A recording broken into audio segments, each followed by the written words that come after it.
हॉटेलमध्ये मराठी माणूस हा चुकण्याचं एकमेव कारण आहे इगो. की एवढा इगो आहे मराठी माणसामध्ये. आता कधी कधी आम्हाला कळत नाही आहे की नवीन प्रॉपर्टी आम्ही करत असताना कन्सल्टन्सी सोबत असतात, सिव्हिल इंजिनियर सोबत असतात, पण ओनर त्यांचं डोकं लावतात. मग कधी कधी आम्हाला विचार वाटतं की आम्हाला का पैसे दिलेत. म्हणजे ज्यावेळेस एखादा मुलगा हॉटेलमध्ये काम करतो तर इव्हेन म्हणजे त्याला मुलीसुद्धा भेटत नाही आहे. आणि ओनरांचा पण एक बेस आहे की शेट्टी लोकांकडं मराठी माणसांकडे बघितलं जात नाही. हा क्षेत्र आपण असं निवडलं की ह्याच्यात रोज प्रॉब्लेम आहेत. म्हणजे ते आमच्यासाठी आहे, मॅनपॉवरसाठी आहे आणि ओनरांसाठी. आणि मॅनपॉवरला जॉबची गरज आहे, म्हणजे दोघांनाही गरज आहे. तर ह्यातला आपण मिडलचा मार्ग बनवू शकतो. त्याचा जो ड्रेनेज आहे, तुम्ही वॉशरूमला गेला तर तुम्हाला काय काय आपल्या पुण्यामध्ये छोटे किचन असतात आणि तिथून तुम्हाला वॉशरूम दाखवलं जातं. तुम्ही तिथं गेला की तुमचं पहिलं जेवण करण्याची इच्छा संपून जाते. एजन्सीचा जो कॉन्सेप्ट आहे की ज्यावेळेस एखादं हॉटेल आहे, ओनर एखादे लॉसमध्ये चालले तर त्यांना प्रॉफिटमध्ये आणणं, त्यांचा बिझनेस एक चांगल्या लेवलवर घेऊन जाणं की बाबा आत्तापर्यंत का प्रॉफिट मिळत नाही आहे. मॅनपॉवर टिकण्यापासून असेल किंवा तुमच्या SOP बद्दलचा प्लॅन असेल, आपण एखादी आयटम्स कितीमध्ये बनतोय आणि कितीमध्ये सेल आउट करतोय, ह्या सगळ्या गोष्टीचा आम्ही तिथं गाईड करतोय. आणि त्या ओनरांचा जो प्रॉफिट इश्यू आहे, 10,000 रुपये जे इन्कम आहे ते 1 लाखापर्यंत नेणं, हे आमचा मेन उद्देश आहे.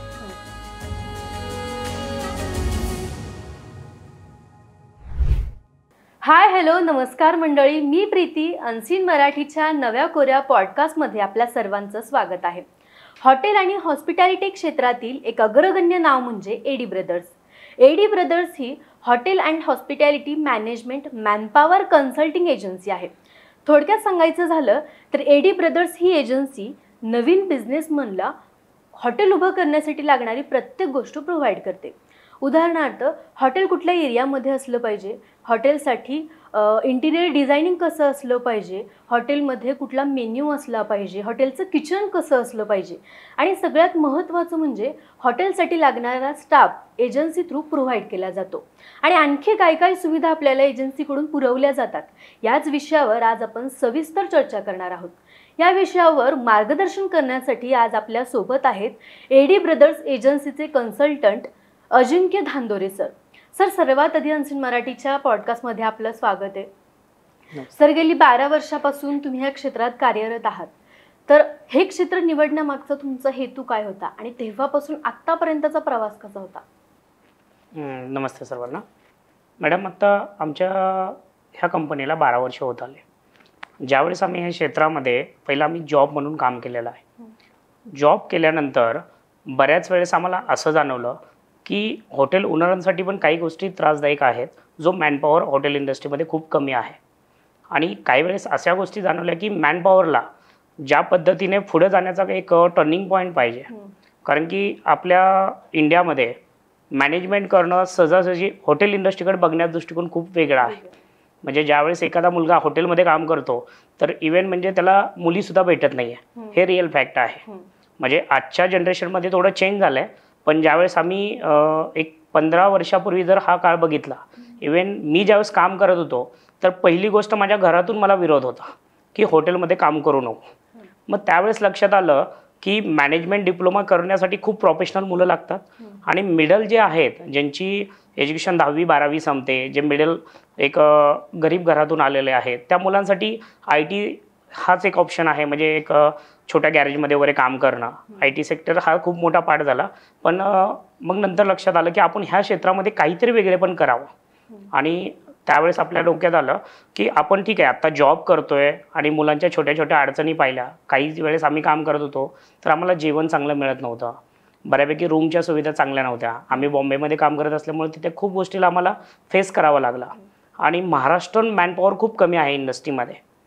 आणि ओनरांचा पण एक बेस आहे की शेट्टी लोकांकडं मराठी माणसांकडे बघितलं जात नाही.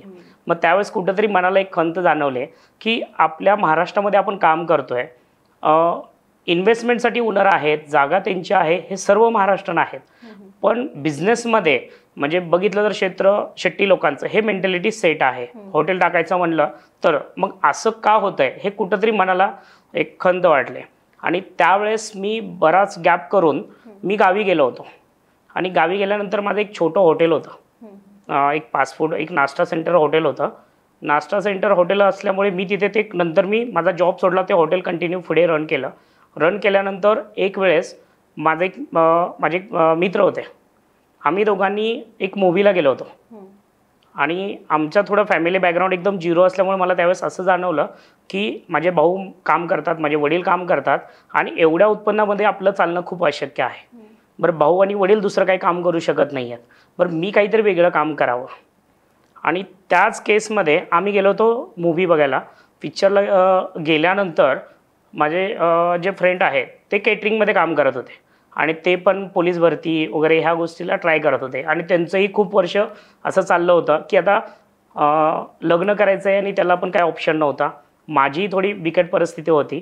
मग तो पिक्चर आम्ही बघितला. त्या पिक्चरचं बँड बाजा बारात हे मूवी आला होता. मग ज्यावेळेस त्या दोघांचं आम्ही कॉम्बिनेशन बघितलं तर त्यांनी काय केलं, इव्हेंट खूप मोठे असतात जे खूप हायर फॅमिलीला परवडतात. मिडल जे फॅमिली आहे आणि पहिले कसं लग्नामध्ये छोट्या छोट्या गोष्टीला सगळे लोक येत होते, आजच्या ह्या 15-20 वर्षाच्या काळामध्ये लोक येत नाही. मग त्यांनी ते इव्हेंट मॅनेजमेंटचं काम मी त्या पिक्चरमध्ये घेतलं आणि ते केल्यानंतर मी 2 दिवस झोपलो नाही आहे. म्हणजे की आपण काहीतरी करू शकतो आहे. आणि मी मुंबईमध्ये असे मॅनपॉवरच्या वगैरे एजन्सी पाहिल्या होत्या, त्यांच्या थ्रोनी जॉबही केला होता. मग स्टडी करत माझा मित्र म्हणला आपण इव्हेंट मॅनेजमेंट करू. इव्हेंट मॅनेजमेंटमध्ये आपल्याला खूप सर्चिंग करावं लागेल. आणि मग 1-2 हॉटेलला गेलो, ओनरांशी थोडी चर्चा केली जे आमच्या थोड्या रिलेशनशिपमध्ये होते गावीच ह्या साईडला. म्हणजे मी अकलूज या ठिकाणी राहत असल्यामुळे मी थोड्या आजूबाजूच्या परिसरात सर्वे केला. मला लक्षात आलं हे लीड आहे. ओनरांना मॅनपॉवरची गरज आहे आणि मॅनपॉवरला जॉबची गरज आहे, पण त्यांना एक जो ट्रॅकलाईन पाहिजे, कुठल्या क्षेत्रातून कुठे जायला पाहिजे हे म्हणजे दोघांनाही गरज आहे. तर ह्यातला आपण मिडलचा मार्ग बनवू शकतो. म्हणजे आम्ही त्यावेळेस एक उद्देश पकडला, जे ओनर 10,000 रुपये कमवतात त्यांना लाख रुपये कसे कमवता येईल आणि जो व्यक्ती उपाशी आहे त्याला 10,000 रुपये कसे कमवता येईल आणि जो कुक आहे जो 10,000 कमवतो आहे त्याला 30,000 कसे कमवता येईल. ह्या बेसवर ह्या क्षेत्राची आम्ही सुरुवात करण्याचा विचार केला. मग त्या स्टेपवर आम्ही पहिली फर्म आमची केली साई दर्शन नावाने. मग त्यावेळेस आम्हाला खूप स्ट्रगल करावी लागली. लगेच आम्हाला कुठलंही प्रॉफिट येत नव्हतं आणि कुठल्याही व्यक्तीला म्हणजे इव्हन आम्हाला त्याच्याला लागणारा खर्च असेल, आम्ही त्यावेळेस आमच्याकडे गाडी म्हणजे 2 व्हीलर नव्हती, 4 व्हीलर तर हा पार्टच नाही आहे, 2 व्हीलरही नव्हती. मग आम्ही ज्यावेळेस कुठल्या तरी ॲटोनी किंवा कुठेतरी जातो आहे आणि ज्यावेळेस आम्ही त्यांना पैशाची डिमांड करतो तर आम्हाला पैसे मिळत नव्हते. कारण की ट्रस्ट आम्हाला कुठल्या अँगलनी कुठलेही ओनर आमच्याकडे ट्रस्ट ठेवणार नव्हते. आम्ही स्टार्ट केला, थोडा एक सेटअप बसवला आणि नंतर असं व्हायला लागलं की थोडं स्ट्रगलमुळे आम्हाला प्रॉफिट इश्यू येत नव्हते. मग आमचे जे मित्र होते ते पार्टनर थोडा त्यांचा बॅलन्स आला, कारण की आपल्या मराठी माणसाचा लगेच बॅलन्स हलतो की थोडं स्ट्रगल करावी लागते आणि थोडं फॅमिलीसाठी कॉपरेटिंग करावं लागतं. कारण की आमच्या पाठीमागं कुठलाही फॅमिली बॅकग्राऊंड झिरो आहे. हा क्षेत्र नवीन आहे, ह्यामध्ये आमचा कुठलाही रिलेटिव्ह नाही आहे किंवा कोणीही मोठं नाही आहे की तिथून आमच्या एका कॉलवर आमचं काहीतरी काम होऊ शकतं. मग आम्ही काही वेळेस बॉम्बेमधून यायचो, बंगालवरनं स्टाफ बोलवून असं ट्रेननी जात होतो. हा काळ गेल्यानंतर मग नंतर एक साधारण 2-3 वर्ष नंतर आमचे मित्र बाहेर पडले की त्यांना ते प्रॉफिट मिळत नव्हतं, टाईम खूप चालला, अशा खूप अडचणी यायला लागल्या. म्हणजे काही काम केलं तर ओनरांचं आमचं 0% मार्केट असल्यामुळे पेमेंट काम केल्यानंतर सुद्धा भेटत नव्हतं समोरून, कारण त्यांचं ते काम निघून जायचं. हे स्टेप करत गेल्यानंतर मग नंतर आमचे माझे भाऊ आहेत, त्यांचं एज्युकेशन चालू होतं, इलेक्ट्रिक इंजिनिअरिंग त्यांचं काम चालू होतं.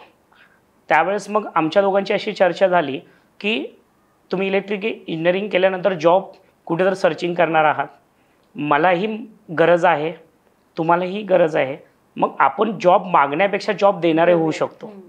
मग आम्ही दोघांनी परत एक विचार केला आणि आमच्या फर्मचं नाव परत आम्ही चेंज केलं. एडी ब्रदर्स, त्यांचं नाव अमित आहे, माझं नाव अजिंक्य आहे, सरनेम धांडोरे दोन्ही सेम आहे. ह्या बेसवर आम्ही एडी ब्रदर्स हे फर्म पूर्ण रजिस्टर केली, फर्म सेट. आणि त्यानंतर त्यांचं योगदान मला चांगल्या पद्धतीनं सपोर्टिंग चांगल्या पद्धतीने भेटलं. जे बाकी अकाउंटिंग डिपार्टमेंट असतील, बाकी सर्व गोष्टी असतील, स्टाफ सर्चिंग, मग ह्या पद्धतीने आम्ही कामाची सुरुवात स्टार्ट केली. मग सुरुवातीला प्रॉब्लेम खूप आले आणि इंडस्ट्री अशी आहे आणि बिझनेस म्हटलं तर रोज नवीन चॅलेंजेस असतात आणि आपण ग्राउंडपासून काम केल्यामुळे, कारण की मी स्वतः वयाच्या 11 वर्षापासून काम करतोय, 16 ते 17 वर्षाचा असताना मी एकटा बाहेर म्हणजे बॉम्बेच्या ह्या ठिकाणी ज्या ठिकाणी 40 मॅनपॉवर होता तर महाराष्ट्र मुलगा एकच होता आणि माझी हाईट कमी असल्यामुळे हे लहानच होतो.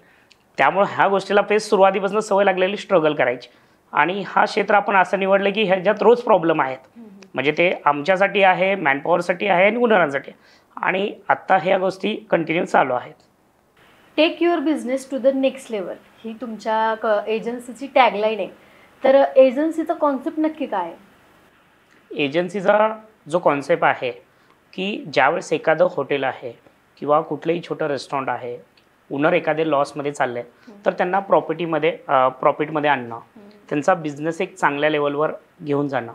त्या बिझनेसमध्ये त्यांचा जो विषय आहे की बाबा आत्तापर्यंत का प्रॉफिट मिळत नाही आहे, आपण कुठे चुकतोय, की मॅनपॉवर आपल्याकडे का टिकत नाही आहे, ह्या सगळ्या गोष्टी मॅनपॉवर टिकण्यापासून असेल किंवा तुमच्या SOP बद्दलचा प्लॅन असेल किंवा बिझनेसचे प्रॉफिट इश्यूबद्दलचा विषय असेल की आपण एखादी आयटम्स कितीमध्ये बनतो आहे आणि कितीमध्ये सेल आउट करतो आहे, ह्या सगळ्या गोष्टीचा आम्ही तिथं गाईड करतो आहे. आणि त्या ओनरांचा जो प्रॉफिट इश्यू आहे, जे मगाशी तुम्हाला मी पॉईंट सांगितला, त्यांचं 10,000 रुपये जे इन्कम आहे ते 1 लाखापर्यंत नेणं हे आमचा मेन उद्देश आहे.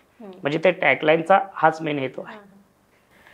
तर आता हॉटेल उभं करण्यासाठी किंवा हॉटेलचं कन्स्ट्रक्शन करण्यासाठी कन्सल्टंटचा रोल किती महत्त्वाचा? खूपच महत्त्वाचा आहे. कारण की बऱ्याच वेळेस आम्ही काही पॉईंटला असे विषय येतात की ज्या वेळेस एखादे ओनर आम्हाला हायर करतात कन्सल्टन्सी म्हणून, मग त्या ओनरांचा एक पहिला पॉईंट चुकलेला असतो की त्यांना वाटतं की आधी सिव्हिल इंजिनियर येतात, परत आर्किटेक्ट येतात, परत सर्व एजन्सी येतात आणि त्यानंतर कन्सल्टन्सी येतो. कन्सल्टन्सी त्यांनी बऱ्याच वेळेस आपल्या इंडियामध्ये आणि आपल्या महाराष्ट्रामध्ये आणि ह्या भागामध्ये एक मेंटॅलिटी सेट झालेली आहे की कन्सल्टन्सी फक्त मॅनपॉवरच्या वेळेस गरज पडते, तोपर्यंत त्यांची गरजच नाही आहे. आणि मग ज्यावेळेस आम्ही तिथं जातो तर मग मॅनपॉवर, सिव्हिल इंजिनियर असतील किंवा आर्किटेक्ट असतील, हे सर्वजण हे टोटली बाहेर निघून जातात. आणि हॉटेल ज्यावेळेस स्टार्ट होतं त्यावेळेस फक्त ओनर आणि कन्सल्टन्सी मॅनेजमेंट तिथं सोबत. मग तो प्रॉब्लेम येतो, तो सगळ्यात जास्त आम्हाला फेस करावा लागतो. त्यामुळे सुरुवातीपासून तुम्ही जर कन्सल्टन्सी हायर करता तर तुमचे जे होणारे नुकसान आहेत आणि बिझनेस रिलेटेड लागणाऱ्या गोष्टी, आता तुम्ही कुठल्याही क्षेत्रामध्ये ज्यात परफेक्टली तुमचा बिझनेस जोही बेस असतो त्यात तुम्ही परफेक्टच असता, तसं हॉटेल इंडस्ट्रीमध्ये आम्ही परफेक्ट आहे. आणि ओनरांची पहिली चूक कुठे होते की ज्यावेळेस ते एखादे आर्किटेक्ट आणि हे घेतात, इंटेरियर डिझायनर घेतात, त्यांनी हॉटेलचं काम केलं की नाही हे पाहिलं जात नाही. फक्त ते इंजिनिअरिंग आहेत आणि डिझायनर आहेत. पण एखादा बंगला होत असताना किंवा एखादं घर होत असताना आणि हॉटेलमध्ये काय लागतं हे त्यांच्याही काही गोष्टी लक्षात येत नाही आहेत. आणि आम्ही सोबत असो तर ते वारंवार त्यांना सांगितलं जातं. आणि कुठलेही ओनर काय करतात की एखादं हॉटेल चालू करायचं म्हटलं तर 2-3 हॉटेलला व्हिजिट करतात, बाहेरच्या गोष्टी बघितल्या जातात, तिथं इंटरॅक्शन कसं छान आहे, डिझायनिंग किती छान आहे, पण त्याचा मेन जो पाया असतो तो किचन असतो. त्याचा जो बॅकसाईडचा जो एरिया असतो, जो तिथं काम करण्यासाठी खूप महत्त्वाचा असतो, ह्या गोष्टी ओनरांच्या लक्षात येत नाही. आणि इंजिनिअरांच्या पण सिव्हिल त्यांचं काम आमच्यापेक्षा अतिशय चांगलं असतं डिझायनिंगच्या बाबतीत किंवा कंस्ट्रक्शनच्या बाबतीत, त्यात आम्ही झिरोज असणार आहे. पण आम्हाला तिथं काय अडचण येणार आहे, म्हणजे ज्यावेळेस तुम्ही एखादं हे करता, किचनला किती एरियाची जागा सुटली पाहिजे, मोरी किती बाय कितीची पाहिजे, मोरीमध्ये ज्यावेळेस ड्रेनेज जे ड्रॉ मटेरियल पडणार आहे त्याची पाईपलाईन किती महत्त्वाची आहे, त्याचा स्मेल नंतर. आता तुम्ही बऱ्या वेळा एखाद्या कस्टमर म्हणून कुठल्या हॉटेलला जाता आणि ज्यावेळेस तिथं एखादा स्मेल येतो तर तुम्ही रिपीट तिथं जात नाही. मग त्याची चूक सिव्हिलच्या वेळेस झालेली असते. कारण त्याची जो पाईपलाईन आहे, त्याचा जो ड्रेनेज आहे, तुम्ही वॉशरूमला गेला तर तुम्हाला काय काय आपल्या पुण्यामध्ये छोटे किचन असतात आणि तिथून तुम्हाला वॉशरूम दाखवलं जातं. तुम्ही तिथं गेला की तुमचं पहिलं जेवण करण्याची इच्छा संपून जाते. कारण की हा ड्रॉबॅक जो आहे हे कन्सल्टन्सी सोबत असेल ना तर आम्ही खूप छोटे छोटे पॉईंट तुम्हाला त्यावेळेस सजेस्ट करतो की ठीक आहे तुमचं डिझायनिंग तुमच्या हिशोबाने असू द्या, पण टेबल चेअरचा प्लॅन असेल की ज्यावेळेस आपला वेटर सर्विंग करणार आहे तर तो वेटर इथं असेल तर त्याला त्या साईडला जर 6 लोक बसले असतील तर तो सर्विंग कसं करेल, त्याला त्या साईडला जागा पाहिजे का नको.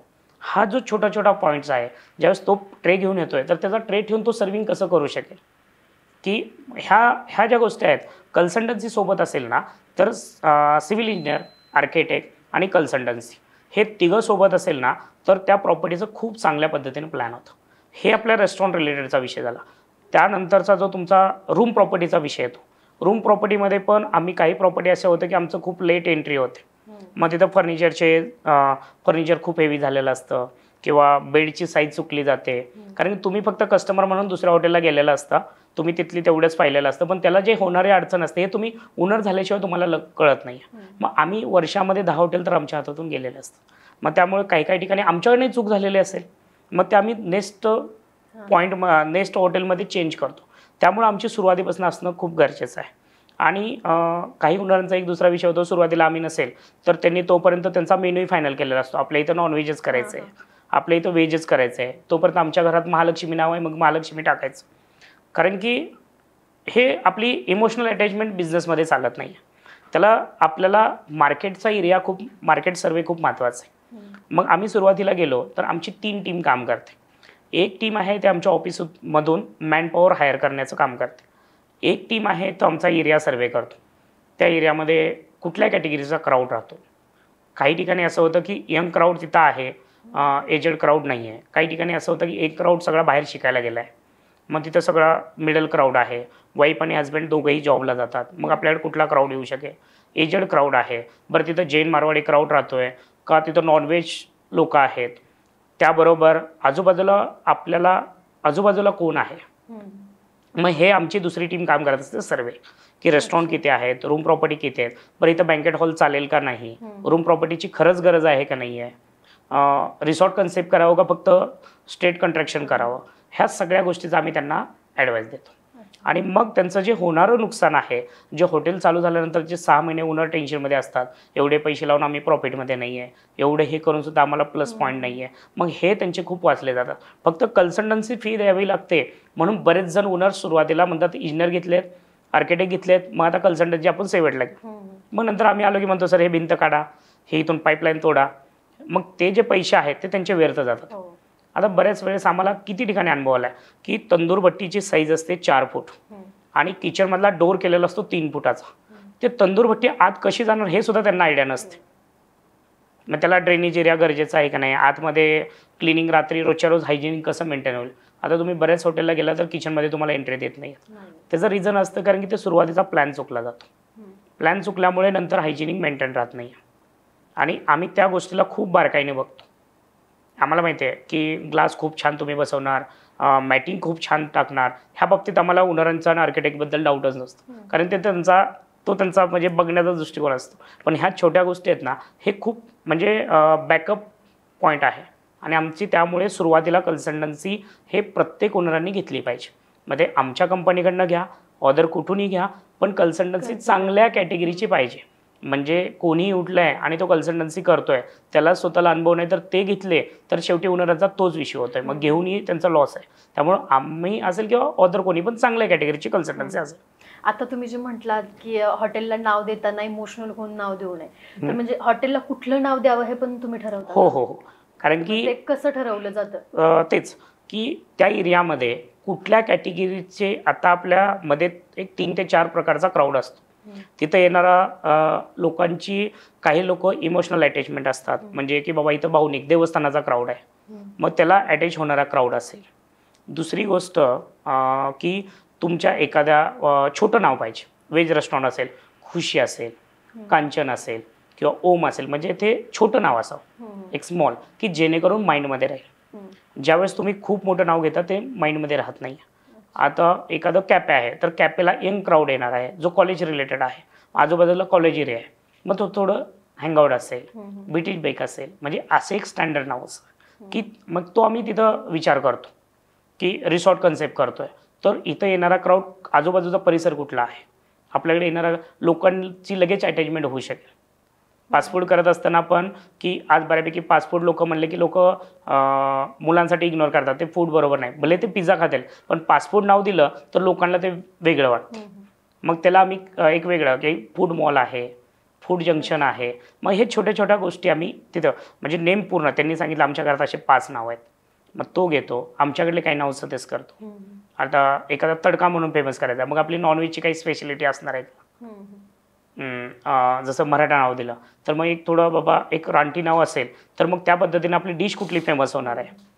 म्हणजे ह्या सगळ्या गोष्टीचा विचार करून आपण नाव तिथं सजेस्ट करतो. तुम्ही आतापर्यंत कुठल्या कुठल्या हॉटेल प्रोजेक्टमध्ये काम केलंय? हे प्रोजेक्ट जे आहेत, आम्ही आत्तापर्यंत फास्ट फूड रेस्टॉरंट आहेत, जे एक टोटली फास्ट फूड लेवलचे असतात, जे म्हणजे वडापाव भजी हे कॅटेगरी नाही आहे, जेणेकरून साऊथ इंडियन जिथून स्टार्ट होतं, पिझ्झा बर्गर सँडविच स्टार्ट होतात, मिल्कशेक ह्या कॅटेगरीपासून आमचे सगळे स्टार्ट होतात. त्यानंतर एक हवे रेस्टॉरंट असतील, सिटीमधले एक रनिंग रेस्टॉरंट असतील जे व्हेज नॉनव्हेज प्युअर व्हेज ह्या पद्धतीने. त्यानंतर फाईन डाईन येतात जे बार्सबद्दलचे असतील किंवा विदाउट बार असतील जे फाईन डाईन एकदम सायलेंटली सर्व्हिस चालू शकेल तिथं स्टँडर्ड क्राऊड फाईन डाईन आहेत. त्यानंतर एक रूम्स प्रॉपर्टी आम्ही पूर्णपणे करतो. रूम्स प्रॉपर्टीमध्ये पण जे काय आहेत रेग्युलर रूम्स प्रॉपर्टी आहेत आणि एक्झिक्युटिव्ह. आमच्याकडे रेग्युलर प्रॉपर्टी नाही आहेत, सगळ्या एक्झिक्युटिव्ह लेवलच्या प्रॉपर्टी आहेत. रूम्स प्रॉपर्टी, रिसॉर्ट आहेत, पब आहेत, बार्स आहेत, ह्या सगळ्या कॅटेगरीमध्ये आपण काम करतो. ह्यातलं कुठल्या हॉटेल प्रकारात तुम्हाला काम करायला जास्त अडचणी आल्या? अडचणी शक्य होत नव्हतं पण तुम्ही ते करून दाखवलं असं कुठलं? असं जे आलेलं आहे जेणेकरून ज्यावेळेस आम्ही एखादी रनिंग प्रॉपर्टी घेतो की जे ओनरांची पहिल्यापासून चालू आहे आणि त्यावेळेस तिथं काम करण्यासाठी खूप त्रास होतो, खूप अडचणी येतात आणि ते आम्ही करण्याचा पुरेपूर प्रयत्न करतो आणि आम्ही केलेही आहे. कारण की त्याचा विषय काय होतो, जो जुना ज्या गोष्टी असतात ज्यावेळेस जे स्टार्टिंग आपलं रेस्टॉरंट चालू आहे त्या रेस्टॉरंटमधली आपली पहिला जो स्टार्टिंग रेस्टॉरंट असेल तर तिथला जो पहिला मॅनपॉवर असतो किंवा पहिल्या ज्या काही सिस्टीम असतात ते लगेच आमचं मॅनेजमेंटला ते एक्सेप्ट करत नाही आहेत आणि ते चालू प्रॉपर्टी असल्यामुळे ओनरांना जुना स्टाफ लगेच काढला जात नाही आहे किंवा तिथल्या सिस्टीम चेंज करता येत नाही आहेत. त्यामुळे त्या प्रॉपर्टीला काम करत असताना आम्हाला खूप त्रास होतो. ते ओनरांनाही होतो, आम्हालाही होतो. पण न्यू प्रॉपर्टी स्टार्टिंगपासून मॅनेजमेंट तुमच्यासोबत असेल तर त्यामध्ये ओनरांचा कुठलाही लॉस होत नाही आणि आम्हालाही अडचण होत नाही. म्हणजे ते पूर्णपणे पहिल्या स्टार्टिंगपासून आपण प्लसमध्ये नेऊ शकतो. जे नवीन बिझनेसमन आहेत त्यांना हॉटेलबद्दल काहीच आयडिया नाही आहे, त्यांना हॉटेल उभं करायचं असेल, हॉटेलची सुरुवात करायची असेल तर कोणत्या गोष्टींकडे जास्त फोकस केला पाहिजे? सगळ्यात पहिला जो त्यांनी प्लॅन केला पाहिजे त्यांची इन्व्हेस्टमेंट प्लॅनिंग किती आहे. कारण की इन्व्हेस्टमेंट प्लॅनिंगवर खूप डिपेंड आहे. आम्ही काही ओनर असे बघितले त्यांचं 50 लाखाचा प्लॅन असतो. त्यांचे ज्यावेळेस सिव्हिल वर्क चालू होतं थोड्या पुढे येतो, पुढे आल्यानंतर एखादा त्यांचा फ्रेंड असतो असं नाही असं कर, असं नाही असं कर, तोपर्यंत त्यांचे 50 लाख संपलेले असतात. आणि ज्यावेळेस त्यांना तिथं लक्षात येत नाही आहे, त्यांना काय वाटतं अजून 10 लाख टाकले तर आमचं रेस्टॉरंट स्टार्ट होऊ शकतं. मग तर ते शक्य नाही आहे. कारण की हॉटेल चालू झाल्यानंतर मॅक्झिमम 3 महिने 6 महिने हे प्लसमध्ये येत नाही आहे. कारण ते आम्ही कन्सल्टन्सी सोबत असण्याचा आमचा प्रयत्न असतोच की प्लसमध्ये आणणं, पण शेवटी एरिया मॅटर करतो, प्रॉफिट मॅटर करतं. कारण की हॉटेल इंडस्ट्रीमध्ये सगळ्यात जास्त प्रॉफिट आहे, त्याच्यामध्ये रिस्क आहे, मॅनपॉवरच्या कॉस्टिंग आहेत. त्यामुळे त्यांनी पहिला प्लॅनिंग आहे तो फायनान्शियली प्लॅनिंग केला पाहिजे की त्यांना रेस्टॉरंट कुठल्या कॅटेगरीमध्ये जायचं आहे. जसं की आज ढाबे आहेत, एक नॉर्मल रेस्टॉरंट आहेत, फाईन डाईन रेस्टॉरंट आहेत, तर ते त्यांची कॅटेगरी पहिल्यांदा ठरवली पाहिजे. आणि मग त्यावेळेस त्यांचं काम चालू होण्याच्या आधी आमच्यासोबत प्रॉपरली त्यांनी फ्रेंडली त्यांचं बजेटशीर डिस्कशन केलं पाहिजे की आमचं बजेट एवढं आहे आणि आम्हाला एवढ्या बजेटमध्येच आपल्याला रेस्टॉरंट स्टार्टअप करायचं आहे. काही जणांचं आम्ही पाहिलं की जागा खूप मोठी असते, त्या हिशोबाने त्यांचं कंस्ट्रक्शन चालू होतं. पण त्यांच्या लक्षात येत नाही की सिव्हिल वर्क झालं की त्यांना काय वाटतं आता टेबल चेअर आली आणि भांडे आले की हॉटेल स्टार्ट होतं. पण नंतर एवढे खर्च असतात की आमची यादी दिली की त्यांनी म्हणतात सर आता बजेट संपले आणि तुम्ही थोडंफार ॲडजस्ट करा. आणि ते ॲडजस्टमेंट करण्यात आता ते हॉटेल नंतर बंद पडतं. कारण की तिथे खूप गरज असते. कारण की रेस्टॉरंट स्टार्टिंग झालं की सोशल मीडिया मार्केटिंग असेल, होर्डिंग्स असतील, फायनान्शियली लागणारा बॅकअप असेल, कस्टमर स्टार्टिंगला येतं त्यावेळेस मॅनपॉवरचा कॉस्टिंग जास्त चालू असतो. मग त्यावेळेस ओनरांचा बॅलन्स बिघडला की ओनर मॅनपॉवर कमी करतात सेल नाही आहे म्हणून, आणि नंतर कस्टमर वाढतं आणि मग सेल करण्यासाठी आपला कुठंतरी तो पूर्ण बॅलन्स बिघडला जातो. त्यामुळं त्यांनी हॉटेल चालू करत असताना फायनान्शियली प्लॅनिंग करून त्यांचं बजेटशीर ही रेस्टॉरंट. आणि आमचं प्रत्येक ओनरांना सांगणं तेच असतं, तुम्ही पहिलं छोटा सेटअप चालू करा, खूप मोठा प्लॅन करू नका. आणि ते स्टेप वाढत गेलं की तुमचा एक सेटअप थोडा म्हणजे पहिलं तुमचं एक किचन केलं, एक सेक्शन स्टार्ट केलं, दुसरं एक 3 महिन्यात 6 महिन्यात झालं की येणाऱ्या क्राऊडला पण काहीतरी वेगळं वाटतं की आज AC सेक्शन चालू झालं 6 महिन्यामध्ये. परत 1 वर्ष गेले की तुम्ही पाठीमागं गार्डन सेक्शन स्टार्टिंग केलं, म्हणजे क्राऊड अट्रॅक्शन होतो की गेल्या वेळेस आता मी आहे, मी माझी वाईफ आलो जेवायला, माझ्या मुलाला वाटतं की पप्पा तिथंच काय जायचं, नेहमी नेहमी आपण तिथंच जातो. बरं ह्यावेळेस त्यांनी काहीतरी गार्डन सेक्शन केलं आहे, आपण वेगळ्या ठिकाणी बसलो आहे, आज रील्स आहेत, सेल्फ्या आहेत, प्रत्येकांना ते फोटोचं हे आहे आणि तुम्ही त्याच हॉटेलला गेला तर लोकांना ते इरिटेशन होतं. आम्ही प्रत्येक ओनरांना सांगतो 5,000ची चेअर घेऊ नका, 2,000ची घ्या, 1 वर्षानंतर चेंज करा. लोकांना वेगळे पण खूप गरजेचं आहे. कारण की आजचं जनरेशन चेंज आहे आणि आपण चेंज झालं पाहिजे. आणि मग त्यामुळे ओनरांना आमचं तेच सांगणं असतं की बजेट प्लॅन केल्याशिवाय तुम्ही रेस्टॉरंट स्टार्टिंग करू नका. हॉटेलचं कन्स्ट्रक्शन करताना वास्तुशास्त्र किती महत्वाचं आहे? खूपच महत्त्वाचं आहे, खूप महत्त्वाचं आहे. 2 गोष्टीसाठी तर खूप महत्त्वाचं आहे. एक तुमचं वॉशरूम आहे हे वास्तूच्या प्लॅननुसार झालंच पाहिजे. आणि दुसरा विषय आहे तो किचन एरिया. किचन एरिया अग्नीच्या प्लॅननुसार आपल्याला करावाच लागतो. पण बऱ्यापैकी कंट्रॅक्शन तुमचं झालं की नंतर तुम्ही अग्नीचा वास्तूचा प्लॅन करता, तर ते गोष्ट खूप चुकीची होते. कारण की किचन जो आहे ते ज्यावेळेस आम्ही तिथं जातो आणि आम्हाला जे एरिया काम करायचा असतो, आता तुम्ही जर आम्हाला एक 10 बाय 20चा एरिया दिला आहे आणि ह्यामध्ये आम्हाला किचन बसवायचं आहे आणि तुम्ही डोर इकडे दिले आणि तुम्ही म्हणला अग्नी इथे इथे मला इथंच भट्टी पाहिजे, तर ते प्रॅक्टिकल पॉसिबल नाही आहे. कारण की तिथून जो त्याचा स्मेल जाणार तो डायरेक्ट बाहेर जाणार आणि तो कस्टमरला हे होणार. जर तुम्हाला वास्तू हे खूप गरजेचं आहे, पण हे कंट्रॅक्शन करत असतानाच त्याचा प्लॅन केला पाहिजे की जेणेकरून अग्नी कुठल्या साईडला येते आणि त्या हिशोबाने आपल्याला तिथं भट्टीचा प्लॅनिंग करता येतो. त्यामुळं वास्तू आणि वॉशरूम जो विषय आहे, वॉशरूमसुद्धा अग्नीच्या हिशोबाने वास्तूच्या हिशोबानेच वॉशरूम झालं पाहिजे. कारण ह्या 2 गोष्टीमुळे हॉटेलवर खूप कारण की आम्ही अनुभव घेतला आहे. बऱ्याच हॉटेलचे काही ठिकाणचे वॉशरूम रॉंग दिशेला असल्यामुळे त्यांचे बऱ्यापैकी नुकसान झाले. अग्नी दिशेला प्रॉपरली भट्टी प्लॅन नसल्यामुळे नुकसानही झालं आहे. त्यामुळे ते खूप गरजेचं आहे. हां, 100% हे हॉटेल इंडस्ट्रीमध्ये वास्तूच्या हिशोबाने काम करतात नाही. कारण ज्यावेळेस आम्ही रनिंगमध्ये काम करतो तर ते सर्व्हिस मॅटर करतो. पण ते जर आपण प्लॅन पहिल्यापासून केला तर ते आपल्याला पूर्णपणे काम करता येतं. आता हॉटेल क्षेत्रात बदलते ट्रेंड आणि त्याच्यामुळे कुठले कुठले प्रॉब्लेम येऊ शकतात? बदलते ट्रेंड जे आहे, आता एक बदलते ट्रेंड आता तुम्ही बऱ्यापैकी पाहत असाल की एक मागच्या 7-8-10 वर्षापूर्वी लोकांना ग्रेव्ही जेवण आवडत होतं, हेवी. आज 7-12 ट्रेंड आहे, शोरेवाड्यासारखा ट्रेंड मार्केटमध्ये चालू आहे. हे सर्व पातळ रस्सा घेऊन आलेलं आहे. म्हणजे हे ग्रामीणची टेंडन्सी आलेली आहे. ज्यावेळेस जर तुम्ही अमिताभ बच्चनचा पिक्चर पाहिला असेल तर त्यावेळेस फुल बॉटमची पॅन्ट होती. आज परत सिंगल बॉटमवर आली. म्हणजे परत हे जसं कपड्यामध्ये चेंज होतं तसं जेवणामध्येही चेंजिंग आहे. म्हणजे लोकांना जुनं जेवण पुन्हा आवडतं. फक्त त्याची थोडी मांडण्याची पद्धत काळानुसार बदल होते. तर तेच विषय आहे की तुमची जो विषय आहे एंट्रन्सपासनं जे तुमच्या जेवणाच्या क्वालिटीपर्यंत, की क्वालिटी आज जे लोकांना आवडतं ते आपण विकलं पाहिजे. आपलं खूप छान आहे. आता मॅकडॉनल्ड्सचा जो आलू टिक्की आहे हे कुठंसुद्धा तुम्हाला बाहेरच्या देशात कमी जाते, म्हणजे जातच नाही आहे. पण इंडियामध्ये जास्त विकले जाते कारण की लोकांना इंडियामध्ये आलू हा खूप आवडत आहे. बाहेर जेवढं नॉनव्हेज खातात तेवढं इंडियामध्ये खात नाही आहेत कारण व्हेजिटेरियन क्राऊड अजूनही जास्त आहे. आणि आलू टिक्की मग हे मॅकडीनं ओळखलेलं आहे. इंडियामधल्या लोकांना गरज काय आहे. आज जसं डॉमिनोज आहे, मॅकडी आहे, 1 इयरमध्ये 6 मंथमध्ये एखादा त्यांचा मेनू लॉन्च होतो. तसं आपले छोटे मोठे रेस्टॉरंट असं काही वेगळं पण आणत नाही. त्यामुळं जसं तुमचा पॉईंट आहे की त्यांनी काळानुसार काय बदल केला पाहिजे, तर हे बदल खूप गरजेचं आहे. की मॅकडॉनल्ड जे आहे ह्याच्यामध्ये आलू टिक्की मिळते जे आपण जनरली खातो, हे बाहेरच्या देशामध्ये जात नाही आहे. कारण की बाहेर नॉनव्हेजच्या टिक्की आणि बाकी टिक्की जाते. आलू टिक्की हे फक्त आलू जो आहे हो इंडियाला सर्व लोकांना आवडतो. त्यामुळे ते मॅकडीनी एक लोकांचा सर्वे केला आहे आणि लोकांना काय पाहिजे हे जाणलं आहे. त्यामुळं आलू टिक्की हे मॅकडी फक्त इंडियामध्ये करतो. डॉमिनोज असेल, मॅकडी असेल किंवा अशा बऱ्याच ब्रँड आहेत, त्यांनी 6 मंथ 1 इयर कुठले ना कुठले मेनू लॉन्च करतात. तसं आपले बेसिकली छोटे मोठे रेस्टॉरंट आहेत, रेस्टॉरंट ओनर असतील, हे त्याच्यावर थोडा स्टडी करत नाहीत की आज आपण एखादा मेनू नवीन लॉन्चिंग केला पाहिजे. आज यंग जनरेशनसाठी असेल, चिल्ड्रनसाठी असेल, हे छोटे छोटे मेनू लॉन्च केले पाहिजे.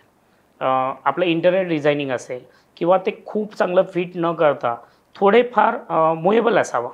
रेस्टॉरंटमध्ये ज्यावेळेस मिडल कॅटेगरीचा क्राऊड जातो त्यांचं बजेटशीर प्लॅनिंग असतं, पण त्यांची एक हाऊस असते माझा सेल्फी फोटो पडला पाहिजे, इन्स्टाला फोटो गेला पाहिजे. तर त्यांना ते जे लोकेशन आहे ते आज ह्याच हॉटेलला आलं आहे, पण 1-2 महिन्यानंतर आलं तर तिथं काहीतरी चेंज वाटलं पाहिजे. म्हणजे ह्या जर चेंजिंग केल्या आणि ह्या जर चेंज करत गेल्या तर लोक वारंवार त्या हॉटेलला येतात. कारण तुमचं तेच डिझायनिंग तेच कंटिन्यू असेल, तेच चेअर आहे, काहीच बदल वाटत नाही, तर लोक बोरिंग होतात. बरं ठीक आहे, आज आम्हाला टेस्ट आवडते म्हणून येईल, पण आमचा मुलगा तुमच्या हॉटेलला येणार नाही कारण त्याला काहीतरी वेगळे पण पाहिजे. तो आला की त्याला घसरगुंडी खेळता आली पाहिजे. ठीक आहे, आज घसरगुंडी लोकांना नको आहे, जम्पिंग आहेत, थोड्याफार काहीतरी युनिक आयटम्स आहेत. हे छोटे छोटे पॉईंट जे आहेत ना हे खूप गरजेचे आहेत. जसं टेस्टचा विषय झाला, पण टेस्ट तुमचं हे सर्व गोष्टी ज्या आहेत हे सगळ्यात मॅटर येतो परत टेस्टवर. कारण हे सगळं फक्त दिखावं पण आहे, पण टेस्टमध्ये हे तुमची टेस्ट तेच राहिली पाहिजे आयटम बदलले तर टेस्ट बदलली पाहिजे. पण तुमचा जर एखादा ग्रेव्ही आयटम आहे, जे तुमचा एखादा आयटमच कुठला तरी एक व्हेज कोफ्ता म्हणून तुमचा फेमस आहे, तर त्याची टेस्ट तुमची बदलली नाही पाहिजे. ते कुठंतरी तुमच्याकडे SOP, त्याचा प्लॅन हे हॉटेल ओनरांकडे पाहिजे. मग तो सेफच्या अंडरमध्ये ठेवून चालत नाही. ते टोटली हॉटेल ओनरांनी कंट्रोलिंग ठेवलं पाहिजे. आणि हे जर वारंवार बदल करत राहिला तर हे काहीच अवघड येणार नाही बिझनेस वाढवण्यासाठी. ठीक आहे. आता तुम्ही हॉटेलची सुरुवात तर करून दिली आहे, पण पुढे हॉटेलचं बजेट त्यांना मॅनेज होत नाहीये, तर तेव्हा लॉस कमी आणि प्रॉफिट जास्त व्हावं म्हणून तुम्ही काय सल्ले देता? हो, तो आम्ही सल्ला असा देत असतो की पहिली गोष्ट त्या हॉटेलचा आम्ही सर्वे करतो की एक्झॅक्टली त्या हॉटेलचा बिझनेस किती आहे, तिथं खरंच एवढ्या मॅनपॉवरची गरज आहे का. कारण की हॉटेलमध्ये असा विषय आहे की प्रॉफिट बघितलं तर 40% कसंही प्रॉफिट आहे, पण बरेच ओनरांना प्रॉफिट मिळत नाही आहे. त्याचं एकमेव कारण आहे, त्याला कारण ही ओनरच आहेत की बऱ्यापैकी ओनरांना काउंटरच्या चेअरवर बसायला आवडतं. आणि आमचं एकच सजेशन आहे की जे हॉटेल ओनर की शेवटच्या मोरीमध्ये जातात, त्या डस्टबिनमध्ये काय पडलं आहे, आपल्या ड्रेनेजमध्ये काय चाललं आहे, जे ओनर ते लक्ष देतात ना, ते हॉटेलमध्ये प्लसमध्ये असतात. आणि जे ओनर काउंटरच्या चेअरवर बसतात ते कधीच प्लसमध्ये येत नाही. कारण की काउंटरवर चेअरवर बसायला फक्त 10-12 हजाराचा मुलगासुद्धा चालतो. कारण की तुमच्याकडे आज सॉफ्टवेअर आहेत, CCTV आहेत, तो मुलगा तो काम करू शकतो. कारण तुमचं कॅशियर बिलिंग घेणं हे खूप अवघड नाही आहे.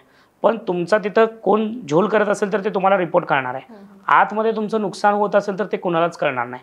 त्यामुळं ओनरांनी जर त्या गोष्टीकडे लक्ष देत गेले, तेच आम्ही त्यांना सजेस्ट करतो की तुमचं लक्ष किचनमध्ये असावं, बॅक एरियावर असावं. आणि त्याबरोबर तुमच्याकडे जो मॅनपॉवर काम करतोय त्याला तुम्ही तुमचा तो फॅमिलीचा सदस्य तयार करा. तो तुमचा पार्टनर आहे अशी त्याची मानसिकता पहिल्यांदा तयार करा. हे तयार केलं तर तुमचा बिझनेस प्रॉफिटमध्ये वरती जायला टाईम लागणार नाही. कारण की लॉस तोच घडवत असतो आणि प्रॉफिटमध्ये पण तो स्टाफच आणत असतो. कारण की आज तुमच्या हॉटेलमध्ये किती आयटम बनतात आणि किती तो खातोय, किती डस्टबिनमध्ये फेकतोय, हे गोष्ट ज्यावेळेस त्याला तुम्ही त्याची मानसिकता तयार करता की तू वर्कर नाही आहे, तू आमच्या हॉटेलचा पार्टनर आहे, तू आमच्या घरातला सदस्य आहे, तर तो स्वतःची गोष्ट घरातल्यासारखी वाचवतो. तो वाचवलं की ओनरांचं प्रॉफिट ऑटोमॅटिक वाढतं. आज जर एखाद्या गोष्टीला तुमच्याकडे एक अंड्याचा ट्रे आहे आणि तुम्ही एखाद्या स्टाफला ओरडला आणि त्यांनी जाणून बुजून तो ट्रेज खाली पाडला तर 30 अंडे फुटले तर तुमचा लॉस आहे. आज एखादा आयटम खराब झाला आहे आणि जर ओनर चांगले असेल तर तो ॲडजस्ट करून डिश सेल करतो. आणि त्याला जर तो खराब जरी नसेल आणि मला आज ओनर असे बोललेत, तो जर फिरवून डस्टबिनमध्ये टाकले तर तुमचा लॉसच आहे. त्यामुळं ओनरांनी ह्या गोष्टीची काळजी घ्या. हे वारंवार आम्ही त्यांना सांगतो की स्टाफ आहे तर तुम्ही आहात. त्यामुळं स्टाफ हॉटेल इंडस्ट्रीसाठी खूप महत्त्वाची गोष्ट आहे. तुम्ही आज छान तारे जरी बनवले तुमच्या हॉटेलला आणि त्याला क्लीन करायला जर मॅनपॉवर नसेल, आता ह्याच्यावरनं एक छोट्या ह्याच्यातनं एक मला उदाहरण आठवलं की बऱ्याच प्रॉपर्टीला आम्ही असं बसवतो की ते ओनर सांगतात आम्ही जॅग्वारचा नळ बसवला आहे, आम्ही एवढी चांगली स्टाईल बसवली. पण ज्यावेळेस आम्ही त्यांना हाऊसकीपिंग चांगला आणा म्हणतो, एखादं लिक्विड चांगला आणा म्हणतो, तर ओनर तिथं आणत नाही आहेत. म्हणजे तुमचा जॅग्वारचा नळ इम्पॉर्टंट आहे, त्याच्यावर जे क्षार येतात ना त्याची जर चमक कंटिन्यू राहिली तर ते महत्त्वाचं आहे. जॅग्वार तुम्ही घेता ठीक आहे, ब्रँड आहे, त्याबद्दल दुमत नाही, पण त्याला क्लीन ठेवण्यासाठी जर स्टाफच नाही ठेवत तर मग तो थोड्या दिवसांनी तो न एकदम आपण जो रेग्युलर आहे तसाच दिसणार आहे. त्यामुळे तुम्ही प्लॅस्टिकचा बसवला तरी चालेल, पण त्याला क्लीन ठेवण्यासाठी त्याचा लिक्विड, त्याचा मॅनपॉवर हे काळजी घेणं हे आम्ही वारंवार त्यांना सजेस्ट करतो. आणि हे इंडस्ट्रीमध्ये खूप महत्त्वाचं आहे. आता हवे रूटला सुद्धा आम्ही काम करतो ना, तर आमचं पहिलं प्राधान्य असतं वॉशरूमवर, की वॉशरूम तुमचं प्रशस्त असावं. हवेला जात असताना सगळ्यात जास्त हा लेडीज जो फॅमिली असते, लेडीजला खूप या गोष्टीचं हे असतं. कारण की आज हवेला जाताना एकतर आपण ट्रॅव्हलिंग कधीतरी काही लेडीज हे फॅमिली कधीतरी बाहेर पडते, त्यांना एवढं कंट्रोलिंग होत नसतं. वॉशरूम त्यांच्यासाठी खूप सेफ्टी आजूबाजूला, कारण हॉटेलमध्ये 10 कॅटेगरीचा 10 मॅनपॉवर कामाला असतो, तो इंडोमधनं बघू शकतो काही ह्या गोष्टी सेफ, त्याला सिक्युरिटी खूप, ह्या गोष्टी आम्ही छोट्यातली छोटी गोष्ट करतो. स्टाफ रूम आणि वॉशरूम जवळजवळ घेऊ देत नाही आहे. कारण की आज बंगाल, ओडिसा, झारखंड कुठूनही कसेही मुलं आलेले असतात, ते आज फॅमिली सोडून राहतात. शेवटी म्हणजे मानसिकता आहे, कशाही काही गोष्टी आपण आजच्या, म्हणून ह्या गोष्टीचा आम्ही ह्या गोष्टीचा विचार करतो.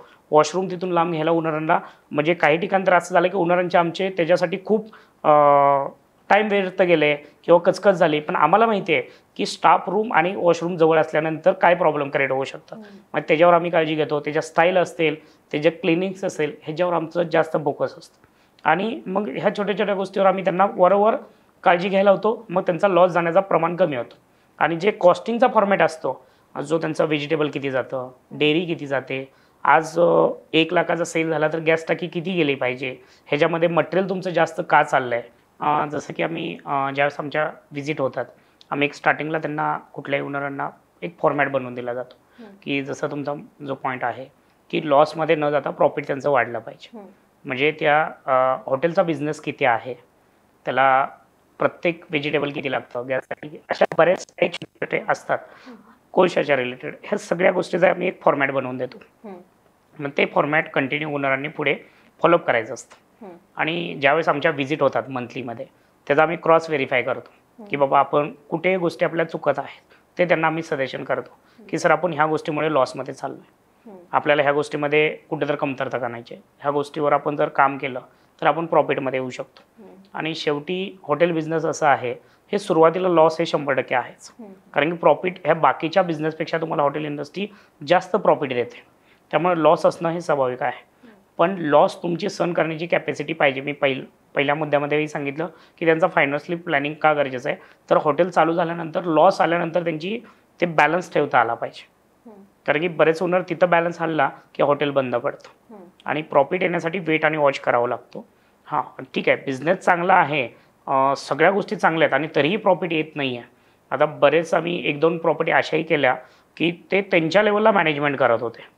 ज्यावेळेस आमची त्यांनी कन्सल्टन्सी आमच्यासोबत टाईप केले, आम्हाला सोबत घेतलं, त्यांना प्रॉफिटमध्ये आम्ही आणण्याचा बऱ्यापैकी प्रयत्न केला की त्यांच्या गोष्टी कुठं चुकत होत्या हे त्यांना छोटे आम्ही आमच्या टीमला लावून तिथं सर्वे केला, छोटे पॉईंट्स पाहिले की आपली ग्रॉसरी कुठे वाढते, आपण वेस्टेड मटेरियल कुठे घालवतोय, एखादी डिशमध्ये आयटम देतो तो बरोबर आपला 200 ग्रॅम पनीर जाते का नाही आहे. असे छोटे पॉईंट जे आहेत हे आम्ही स्टडी करतो आणि मग त्यांना सांगतो. आणि मग ते कमी करत आलं की प्रॉफिट ॲटोमॅटिक वाढतं आणि सेल वाढल्यानंतर प्रॉफिट वाढणारच आहे, पण लॉस कुठं होतोय ते कमी करतो आणि मग प्रॉफिट वाढवून देतो. आता सगळ्यात महत्त्वाचं म्हणजे मार्केटमध्ये हॉटेल कॉम्पिटिटर्सला टक्कर देण्यासाठी आपल्याकडं काय वेगळी क्वालिटी असली पाहिजे? वेगळी क्वालिटी जी आहे की सगळ्यात महत्त्वाची आपली फूडची क्वालिटी हे एकच राहिली पाहिजे. म्हणजे स्टाफ चेंज झाला किंवा कुठल्याही गोष्टीला काही चेंजिंगमध्ये आलं तरी ते आपली फूड क्वालिटी कधी नाही हल्ली पाहिजे. हे आपलं वेगळेपण खूप महत्त्वाचं आहे. कारण की ज्यावेळेस क्राऊड आपल्याकडे येतो त्यावेळेस तो आपल्या टेस्टसाठी येतो. टेस्टसाठी आल्यानंतर जर आपली क्वालिटी चेंज होत आली तर मार्केटमध्ये आता आज आपलं रेस्टॉरंट जुनं आहे, नवीन एखादी प्रॉपर्टी स्टार्ट होते तर लोक वर तिथं जाणारच. पण त्यांच्यापेक्षा जर आपली क्वालिटी छान असेल तो आपल्याकडे हमेशा आपला कस्टमर फिट आहे. आणि त्याबरोबर की तुमचा एखादा आयटम खूप फेमस आहे पण तो माझ्या वडिलाला आवडत होता, मला आवडतोय, माझ्या मुलालाच आवडेल असं नाही आहे, मग त्यामुळं त्याच्याच रिलेटेडमध्ये नवीन डिश लॉन्च झालीच पाहिजे. जर ते लॉन्च झाली तर नवीन जो कॉम्पिटिटर आहे तो ॲटोमॅटिक शांत होऊ शकतो. म्हणून ह्या गोष्टीची काळजी घेणं खूप गरजेचं आहे. पण फक्त फूडच मॅटर करतं का सराउंडिंग सुद्धा मॅटर करतं? सराउंडिंग पण मॅटर गरजेचं आहे. जसं की एक 10-15-20 वर्षापूर्वी स्टाफच्या बाबतीत जसा स्टाफ त्याचं ग्रूमिंग असेल, तो चांगल्या युनिफॉर्ममध्ये असेल, तिथला त्याचं बोलण्याची पद्धत असेल, ह्या गोष्टी हे पहिल्या लोकांना एवढी गरज नव्हती. म्हणजे तुम्ही छोट्या मोठ्या ठिकाणी गेला तर आज फिंगरबॉल मागता, म्हणजे आज एवढं लोकांमध्ये बदल झालेला आहे. पहिलं लोक काय करत होते, कुठेही गेला तर जेवला तरी चालत होतं. काही आज तुम्ही नॉर्मल रेस्टॉरंटला गेला तर फिंगरबॉल मागताय. म्हणजे आज हॉटेल ओनरांपेक्षा कन्सल्टंटपेक्षा कस्टमर हुशार आहेत, कारण त्यांना सगळ्या गोष्टी समजतात. कारण की नेट युग आहे, प्रत्येक रेसिपी कशी येते हे त्यांनी गुगलवर सर्च मारलं तरीसुद्धा त्यांना त्यातली बऱ्यापैकी माहिती मिळते. त्यामुळे कस्टमर आल्यानंतर तो स्टाफ किती प्रेझेंटेशन राहतोय, कसा दिसतोय, तर ह्याच्यावर पण त्या हॉटेलचा इम्पॅक्ट गरजेचा असतो. त्यामुळे जे मगाच्या पॉईंट रिलेटेडचा हा पण पॉईंट येतोय की स्टाफ हा हॉटेलसाठी खूप महत्त्वाचा आहे. तुमचा ज्या एरियामध्ये हॉटेल्स आहेत की तुम्ही म्हणला माझं 20 वर्ष झालं हॉटेल आहे आणि मला कोणच टक्कर देऊ शकत नाही, पण तुम्ही काही बदलच करत नाही, तुम्ही तोच स्टाफ ठेवताय, तोच मेन्यू ठेवताय आणि मग लोक तुमच्याकडे का नवीन 4 हॉटेल झाले तर ते ॲटोमॅटिक चालणार आहेत.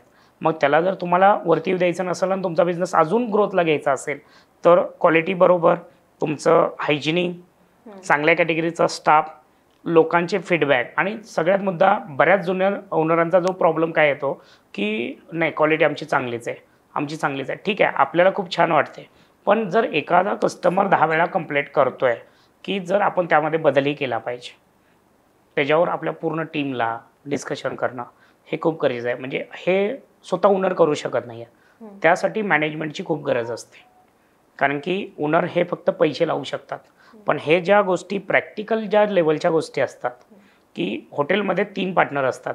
एक जो वर्कर काम करत असतो तो, जे आम्ही आहे कन्सल्टन्सी करून परत हॉटेलचं पूर्ण मॅनेजमेंट पाहत असतो, आणि जो ओनर इन्व्हेस्टर असतात, जो काम वर्कर करतो तो काम. मग हे जे कस्टमरच्या कंप्लेंट आणि कमी करण्यासाठी, तर ह्या गोष्टीसाठी मॅनेजमेंट स्ट्रॉंग असणं खूप गरजेचं आहे. म्हणजे एखादा सेफ चेंज जरी झाला, एखादा तिथून स्टीवर्ड जरी चेंज झाला, तरीसुद्धा येणाऱ्या कस्टमरला त्या गोष्टीची कधी जाणव झाली नाही पाहिजे, की आज काल तुमची टेस्ट छान होती, आज खराब आहे. हे कधी होतं, स्वतः ओनर आणि एक कुक असेल तर. त्याच्यासोबत जर मॅनेजमेंट चांगलं असेल, की मॅनेजमेंट हे सेफ बंद जरी झाला, चेंज झाला, तर ते न कळू देणं हे मॅनेजमेंटचं स्किल आहे. त्यामुळं मॅनेजमेंट तुमच्यासोबत चांगलं मॅनेजमेंट असणं खूप गरजेचं आहे. आता तुम्ही तुमच्या क्लायंटला किंवा हॉटेल ओनरला एकदाच कन्सल्ट करता की स्टार्ट टू एंड सोबत असता? मॅडम, त्यामधला जो आमचा जो तुम्ही पॉईंट विचारला तो अगदी बरोबर आहे. आता त्यामध्ये ओनर आमचे कुठले पॅकेज एक्सेप्ट करतात, त्याच्यावर हा खूप इम्पॉर्टंट विषय आहे. की सुरुवातीचं काम तर हे आम्ही सगळ्याच सोबत करतोच. ते काय म्हणजे 1 इयरचं पॅकेज घेतलं, एक लॉंग लाईफचं जरी घेतलं आणि 3 मंथचं जरी घेतलं. पण ज्यावेळेस एखादे ओनर म्हणतात की ठीक आहे, आम्हाला सुरुवातीला तुमचं गायडन्स पाहिजे, तुम्ही सुरुवातीला आमच्या सगळ्या गोष्टी सेटअप लावून द्या, आम्हाला मॅनपॉवर द्या, पूर्ण सेटअप करा, आणि नंतर आम्ही आमच्या लेवलला पुढे रन करू शकतो, तर तिथं आमचं नंतरचं गायडन्स हो. पण सगळ्या गोष्टी आम्ही सुरुवातीला देतो. फॉलोअप करणं हे जबाबदारी त्यांची आहे. ज्या केसमध्ये आम्ही 1 इयरमध्ये या लॉंग लाईफसाठी आम्ही त्यांच्याशी टाईप करतो किंवा त्यांचे पार्टनर म्हणून काम करतो, तर त्यावेळेस आमच्या मंथली ज्यावेळेस व्हिजिट होतात, तर त्या हॉटेलला काय प्रॉब्लेम्स आले आहेत, स्टाफमधले काय प्रॉब्लेम्स आहेत, बिझनेसमधले काय प्रॉब्लेम आहेत, प्रॉफिटमधले काय प्रॉब्लेम्स आहेत, ह्या गोष्टी आम्ही त्यांना मग सजेस्ट करत राहतो. मग ते वरवर सजेशन असतं. म्हणजे जे ह्या महिन्यामधले वेगळ्या पॉईंटबद्दल ह्या महिन्यात समजून चला की स्टाफचे काहीतरी प्रॉब्लेम आहेत, ह्या सेकंड मंथमध्ये की बाबा क्वालिटीबद्दलचे काही प्रॉब्लेम आहेत, ह्या त्याच्या मंथमध्ये की बिझनेस वाढत नाही आहे, हे जे प्रॉब्लेम्स आहेत मग ह्याच्यावर आम्ही त्यांना सजेस्ट करत असतो. म्हणजे असे 2-3 वेगळ्या वेगळ्या कॅटेगरीचं काम करू शकतो. हॉटेल सुरू करताना ते हॉटेल सुरू होण्यासाठी किती वेळ जातो आणि कसं मॅनेजमेंट केलं जातं त्याचं? हॉटेल सुरू करत असताना की कुठले प्रॉब्लेम येतात तुम्हाला, की ओनर आणि तुमचे विचार एकत्र जुळवून ठेवण्यासाठी, किंवा ते कम्युनिकेशन कसं होतं? कम्युनिकेशन हॉटेल सुरू करत असताना पहिली गोष्ट, तुमचं रेस्टॉरंट छोटं आहे का मोठं आहे. जर तुमचं सिव्हिल वर्क मोठं असेल, की बाबा रूम्स प्रॉपर्टी आहेत, स्लॅब आहे, तर त्याला बेसिकली सिव्हिल वर्क तुमचं 1-2 वर्ष कसंही चालणार आहे. प्रॉपर्टी चालू व्हायला 1-2 वर्षाचा काळ जाऊ शकतो. पण तुमचा एक रेस्टॉरंट छोटा आहे, की एखादी प्रॉपर्टी तुम्ही रनिंगमध्ये घेताय आणि त्याचं सिव्हिल वर्क कुठलंही काम नाही आहे, आणि काम नसेल तर फक्त इंटेरियर वगैरे करायचं आहे आणि स्टाफ मॅनेजमेंट करायचं आहे, तर त्याला खूप काळ जाऊ शकत आहे. 6 महिने ते 8 महिन्याच्या बेसमध्ये होऊ शकतं. पण बाकी सर्व काम करायचं असेल तर टाईम पिरियड जाऊ शकतो. आणि जसं तुम्ही दुसरा पॉईंट विचारला की ओनरांचं तुमचं काय कम्युनिकेशनमध्ये हा विषय होतो की ओनरांना पहिली गोष्ट वाटते की सिव्हिल काम झालं की आता आपलं हॉटेल चालू होऊ शकतं, आणि ते एकतर 10-15 दिवसाच्या, नाहीतर असं काही ओनर असे करतात की आता सिव्हिल झालं आहे आणि आम्ही मॅनपॉवर सांगितली, मॅनपॉवर येईल ना हॉटेल चालू होईल.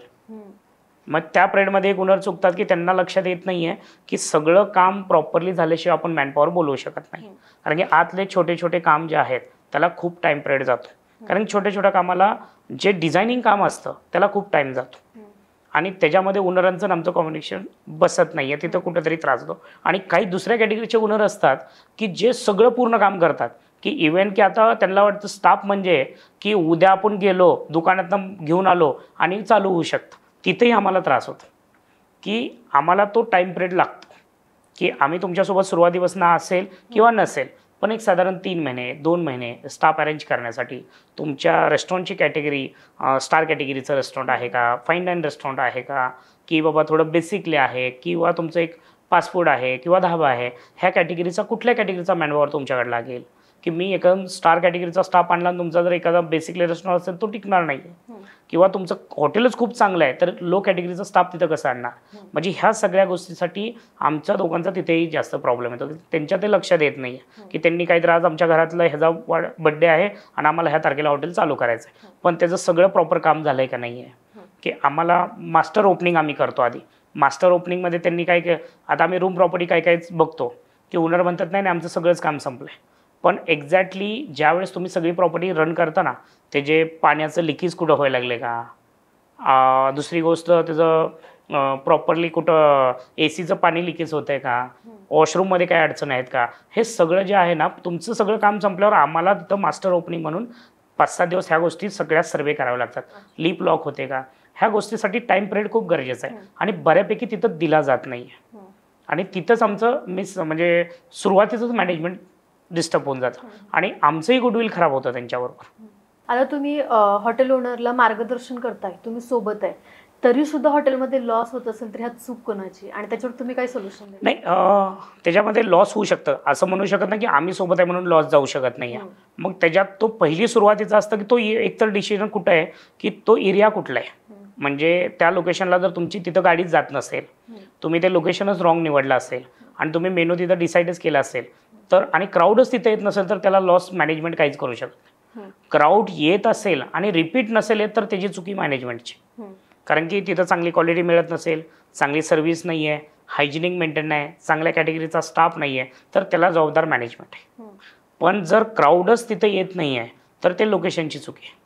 म्हणजे त्याच्यामध्ये ओनरही तेवढे जबाबदार आहे तेवढं मॅनेजमेंट पण जबाबदार असतं. आणि जर लॉस जात असेल किंवा हॉटेल बंद पडत असेल, जर तुमचा पॉईंट आहे त्याच्यावर आम्ही पण पूर्ण 1 वर्षाचा स्टडी काढतो की बाबा ह्या महिन्यामध्ये आपण का चुकतोय, आपल्याकडे का क्राऊड येत नाही आहे, आपण काय ऑफर्स स्टार्ट केल्या पाहिजेत का, असे छोटे छोटे त्यांना टिप्स देत राहतो. की एखादं इव्हेंट स्टार्ट करा, एखादी ऑफर आपण राबवू, एखादं कुपन सिस्टम स्टार्टिंग करू, असे आम्ही त्यांना पॉईंट देत असतो. तुम्हाला असे काही अनुभव आलेत का की तुम्ही ज्या हॉटेलला कन्सल्ट केलंय तिथं रिपीट कस्टमर किती येतात, म्हणजे काही त्याचं पर्सेंटेज? नाही, पर्सेंटेज तसं जनरली आम्ही ज्यावेळेस त्या हॉटेलला आम्ही एखादी कन्सल्टन्सी करतोय, आता जेणेकरून आम्ही 1-2 प्रॉपर्टी रनिंग प्रॉपर्टी जे चालू ओनर स्वतः चालवत होते आणि ती प्रॉपर्टी आम्ही आमच्याकडे हायर केली. हायर केल्यानंतर मॅनेजमेंट त्यांच्याशी सोबत झालं तर आम्ही त्यांना विचारतो, सर मॅनेजमेंट तुमच्या सोबत आलं तर तुम्हाला काही फरक पडला? काही ओनर थोडं फ्री माइंडने सांगतातही, काही जण सांगतही नाही आहेत, असे आता शेवटी त्यांना ते वाटतं, पण तो त्यांचा पॉईंट आहे. पण आम्ही आमचा सेल रेशो बघतो. सेल रेशो बघितलं की आम्हाला लक्षात येतं की ह्यात इम्प्रूव्हमेंट झाला आहे. बरं होईना तर आम्ही पण त्याच्यावर आम्ही स्वतः स्टडी करतो. आमची चूक होत असेल, नाही असं नाही आहे, मग आम्ही त्याच्यात आमची चूक पहिल्यांदा स्टडी करतो, कुठं चुकतोय तर आम्ही तोही गोष्ट त्याच्यात स्टडी करून त्याच्यात इम्प्रूव्हमेंट करत असतो. असा काही किस्सा आहे का की एक नामांकित हॉटेल आहे आणि काही गोष्टींमुळे लॉसमध्ये जात असेल आणि तुम्ही मार्गदर्शन केल्यामुळे ते परत प्रॉफिटमध्ये आलं? असे बरेच हॉटेल आहेत की काही रेस्टॉरंट असे आहेत की टोटली ते त्यांच्याकडे आहे, त्यांनी खूप वर्ष झालं चालवतात, पण काही गोष्टीला लॉस म्हणता येणार नाही आहे, पण त्यांचा म्हणावा असा बिझनेस होत नव्हता. की ज्या पद्धतीनं ते ज्या स्टेटवर होते की ते जसं मगाशी की चेंज झाले नव्हते, तर आम्ही त्यांच्यासोबत गेल्यामुळं त्यांना तो प्लस पॉईंट आला की थोडं काळानुसार चेंजिंगची गोष्ट कळाली, क्वालिटीबद्दलच्या गोष्टी लक्षात आल्या. म्हणजे ह्या गोष्टी आता बऱ्याच जणांचं एक सिंगल हॉटेल सांगता येणार नाही, पण आमच्याकडे जे आता मॅनेजमेंटला हॉटेल आहेत, आता तसे आपण 25-30 सेटअप आपल्या अंडरमध्ये आपण मॅनेजमेंट करतो. त्यातले 8-10 हॉटेल तर अशा सेटअपला आहेत की त्यांना आपण बऱ्यापैकी प्लसमध्ये आणून दिले आम्ही सोबत आल्यामुळे. काही ठीक आहे, काही ओनर एक्सेप्ट करतात, नाही करत, पण आम्ही आमच्या कंपनीचा गुडविल खराब होऊ नये किंवा आम्ही त्यांच्यासोबत आहे आणि हा बिझनेस फक्त आम्ही पैसे कमवण्यासाठी करत नाही आहे, तर आमच्या कंपनीचा एक गुडविल टिकला पाहिजे मार्केटमध्ये. त्या बेसनी आम्ही पूर्णपणे कुठलीही प्रॉपर्टी असो ते प्लसमध्ये आणून देण्याचा आमचा 100% प्रयत्न असतो की त्यांना लॉस न जाऊ देणं, त्यांचं प्रॉफिट वाढवणं आणि त्यांच्याकडं कंटिन्यू क्राऊड येत राहणं, ह्याच्यावर आमचा पूर्णपणे फोकस असतो. आता सगळ्यात महत्त्वाचं म्हणजे हॉटेलसाठी स्टाफ सुद्धा तुम्हीच हायर करता. हो बरोबर. हे किती मोठं चॅलेंज आहे? तो सगळ्यात मोठा चॅलेंजेस आहे की जेणेकरून आज आम्हाला हॉटेल मॅनपॉवर पाहिजे का म्हणून आम्हाला मार्केटिंग कधी करायची गरजच पडली नाही. कारण की आम्ही खूप मोठे असं सांगत नाही आहे की आज आम्ही जिथेही सर्व्हिसेस दिलेत तिथून आम्हाला रेफरन्स वाईज बिझनेस भेटला आहे. दुसरी गोष्ट की आज मार्केटमध्ये स्टाफ हा सगळीकडे शॉर्टिंग आहे. म्हणजे हॉटेल इंडस्ट्रीज नाही, कुठल्याही क्षेत्रामध्ये मॅनपॉवर शॉर्टिंग आहे. आणि मॅनपॉवर आणणं आणि एखादा एज्युकेटेड क्राऊड जो असतो स्टँडर्ड, ज्याला सेन्स असतो, त्याला समजवणं खूप सोपं आहे. पण आपल्या ज्या क्षेत्रात येतात तो जास्त खूप प्रोफेशनल मुलगा येत नाही. आणि जो आला तर त्याला कमीत कमी ऑर्चेट असेल, JW मॅरिड असेल किंवा चांगल्या कॅटेगरीच्या प्रॉपर्टी हे पाहिजे आहेत. जो डिप्लोमा करतो, जो बाहेर जाण्यासाठी. आणि ज्यावेळेस आपल्या बेसिकली रेस्टॉरंट प्रॉपर्टी आहेत, एक 30-40 रूमची प्रॉपर्टी आहे, ह्या प्रॉपर्टीसाठी जाण्यासाठी खूप प्रोफेशनल स्टाफ येत नाही. मग त्यामुळे आम्हाला अनप्रोफेशनल स्टाफ आणून त्यांना आम्हाला ट्रेन देऊन प्रोफेशनल त्यांची बॉडी लँग्वेज, त्यांचं राहणीमान, ह्या सगळ्या गोष्टीला कन्व्हर्टेशन करावं लागतं. आणि सगळ्यात महत्त्वाचं, तो स्टाफ बंगाल, ओडिसा, झारखंड ह्या सगळ्या स्टेटवरनं आणून त्यांना आमच्यापर्यंत येऊस तर त्यांना प्रत्येक छोटी छोटी मोटिवेशन प्लस त्यांच्यामधली इगो असतो. काही जण सेफ खूप छान असतात, त्यांची क्वालिटी खूप छान असते, पण त्यांच्यामध्ये इगो असतो. बरं, त्यांचा इगोही दुखवला नाही पाहिजे, तो आपल्याकडे टिकलाही पाहिजे. जसं आपण लहान मुलाची मनभरणी करतो की बाबा त्याच्या मनासारख्या काही गोष्टी करतो, तेही आम्हाला त्यांच्या लेवलला येऊन कराव्या लागतात आणि त्यांच्या गोष्टी समजून घ्याव्या लागतात. त्या गोष्टी चुकीच्याही असतात. आपल्याला माहिती आहे एखादा लहान मुलगा जो मागतो ते चुकीचं आहे, पण शेवटी त्याचं मन राखण्यासाठी काहीतरी गोष्टी कराव्या लागतात. तसं त्या गोष्टी खूप चॅलेंजेस आहेत. आणि तो स्टाफ फक्त आणण्यापेक्षा तो टिकवणं खूप अवघड आहे.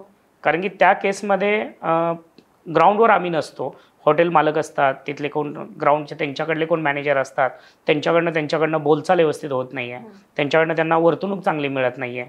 आणि काही वेळेस असाही असतो की स्टाफ चुकीचा असतो, काही वेळेस तिथली सिच्युएशन चुकीची असते. त्यामुळं त्या गोष्टीला टॅकल करायला आम्हाला रोज वारंवार चॅलेंजेस घ्यावे लागतात. रोज नवीन प्रॉब्लेम येतात. कधी कुठल्या वेळेस कुठला स्टाफने काहीतरी चोरी करून निघून गेला, कधी कुठं काहीतरी वेगळाच मॅटर झाला. बरं, हे सगळी जबाबदारी ओनरांची असते. कारण की ॲज आम्ही कन्सल्टन्सी म्हणून त्यांना मॅनेजमेंट म्हणून हेल्प करत असतो. ग्राउंड लेवलची गोष्टी बघणं त्यांचं जबाबदारी असते, पण त्याला फेस काही ना काही गोष्टीला आम्हाला करावं लागतं. मग त्यामुळं ह्या स्टाफच्या बाबतीत बघितलं तर सगळ्यात हॉटेल इंडस्ट्रीमध्ये तुम्ही किती मोठे हॉटेल बांधता, किती तुम्ही पैसे लावता, सगळ्यात महत्त्वाचं आहे स्टाफ. आज एवढे मार्केटमध्ये फ्रँचायसी मॉडेल आहेत आणि फ्रँचायसी मॉडेल कुठलेही ओनर घेतात त्यांना वाटतं स्टाफ सह मिळेल. पण फ्रँचायसी घेतली, चालू झाली की आम्हाला कॉल येतो, सर 4 मॅनपॉवर मिळेल का? आणि मॅनपॉवर नाही म्हणून कितीतरी हॉटेल बंद आहेत. बऱ्यापैकी हॉटेल चालत नाही म्हणून बंद पडत नाहीत मॅडम. तुम्ही जरी स्वतःसुद्धा कुठेही हॉटेल पाहिले ना, मॅनपॉवर आणि मॅनेजमेंट चांगलं नसल्यामुळे हॉटेल बंद पडतात. एक 50 हॉटेलमध्ये एखादा 100मध्ये 2 हॉटेल असे मिळतील की लोकेशन बरोबर नाही. पण 80% 90% जर हॉटेल बघितले ना तर बऱ्यापैकी मॅनपॉवर आणि मॅनेजमेंट ह्या 2 गोष्टी खूप गरजेच्या आहेत. आणि मुलांना पण सांगावं लागतं की हॉटेलमध्ये का काम केलं पाहिजे, ह्याच्यात करिअर काय आहे. आम्ही प्रत्येक मुलांना मोटिवेशन करतो, त्याचं बेस्ट एम्प्लॉय, बेस्ट अवॉर्ड देतो आहे किंवा अशा छोट्या छोट्या त्यांचं. आज जो आमच्याकडे एखादा हाऊसकीपिंगला स्टाफ येतो आहे त्याला एक 6 मंथचं टार्गेट देतो. वेटर येतो त्याला एक 2 वर्षाचं टार्गेट देतो. म्हणजे प्रत्येकांना टार्गेट देतो पुढे जाण्यासाठी. कारण की शेवटी तो 10,000-12,000नी काम करायला आलेला असतो. त्याचं एज्युकेशन कमी असतं. जर त्याच्यामध्ये आजूबाजूचा जो माहोलला जो मुलगा काम करतो, जो एकदम स्लम एरियातनं आलेला असतो, UPMP आधीच महाराष्ट्रातनं थोडा मागासलेला भाग आहे, त्यातनं तो थोडा स्लम एरियातनं आलेला असतो. त्यामुळे त्याची एवढी बुद्धिमत्ता नसते की चांगलं आणि वाईट समजायचं. आता आम्हाला असे मुलं भेटतात की 14-15 वर्षाचे असतात की त्यांना पूर्ण त्यांचं लिव्हर सडलेलं आहे. 17-17 वर्षाच्या मुलांची UPMPतली मुलं आमच्याकडे जे कामाला येतात. म्हणजे त्यांना आम्ही एवढं मोटिवेशन करून त्यांचं ड्रिंक्स बंद केले, त्यांना छोट्या छोट्या गोष्टी सांगितल्या. म्हणजे हे शेवटी मोटिवेशनवर फरक होतो. तुम्ही किती चांगली गोळी देता, गोळीपेक्षा तुमचं मोटिवेशन खूप गरजेचं आहे. मग त्या मुलांना चांगल्या लेवलवर आणून दिलं की ते ॲटोमॅटिक चांगले काम करतात. त्यामुळं मुलांना हायर करणं आणि त्यांना टिकवणं हे हॉटेल इंडस्ट्रीमध्ये सगळ्यात मोठा चॅलेंजेस आहे. आणि हे प्रत्येक ओनरांनीही समजून घेतलं पाहिजे. कारण की काही वेळेस असं होतं की मॅनपॉवरला आम्ही सांगितलं ना, त्यांनी कुठनंही आणला पाहिजे आणि तो टिकला नाही टिकला तो त्यांचा प्रॉब्लेम आहे. शेवटी आम्ही आणू शकतो, पण ग्राउंडवर तो तुमचा फॅमिली मेंबरशिप राहिला तर तुम्हालाही प्रॉफिट असतं. आता तुम्ही बोललात फ्रँचायझी बिझनेस, तर फ्रँचायझी बिझनेसमध्ये खूप प्रमाणात गोष्टी ह्या ब्रँडकडून त्यांना भेटलेल्या असतात. तर तिथं कन्सल्टंटचा रोल गरजेचा आहे का?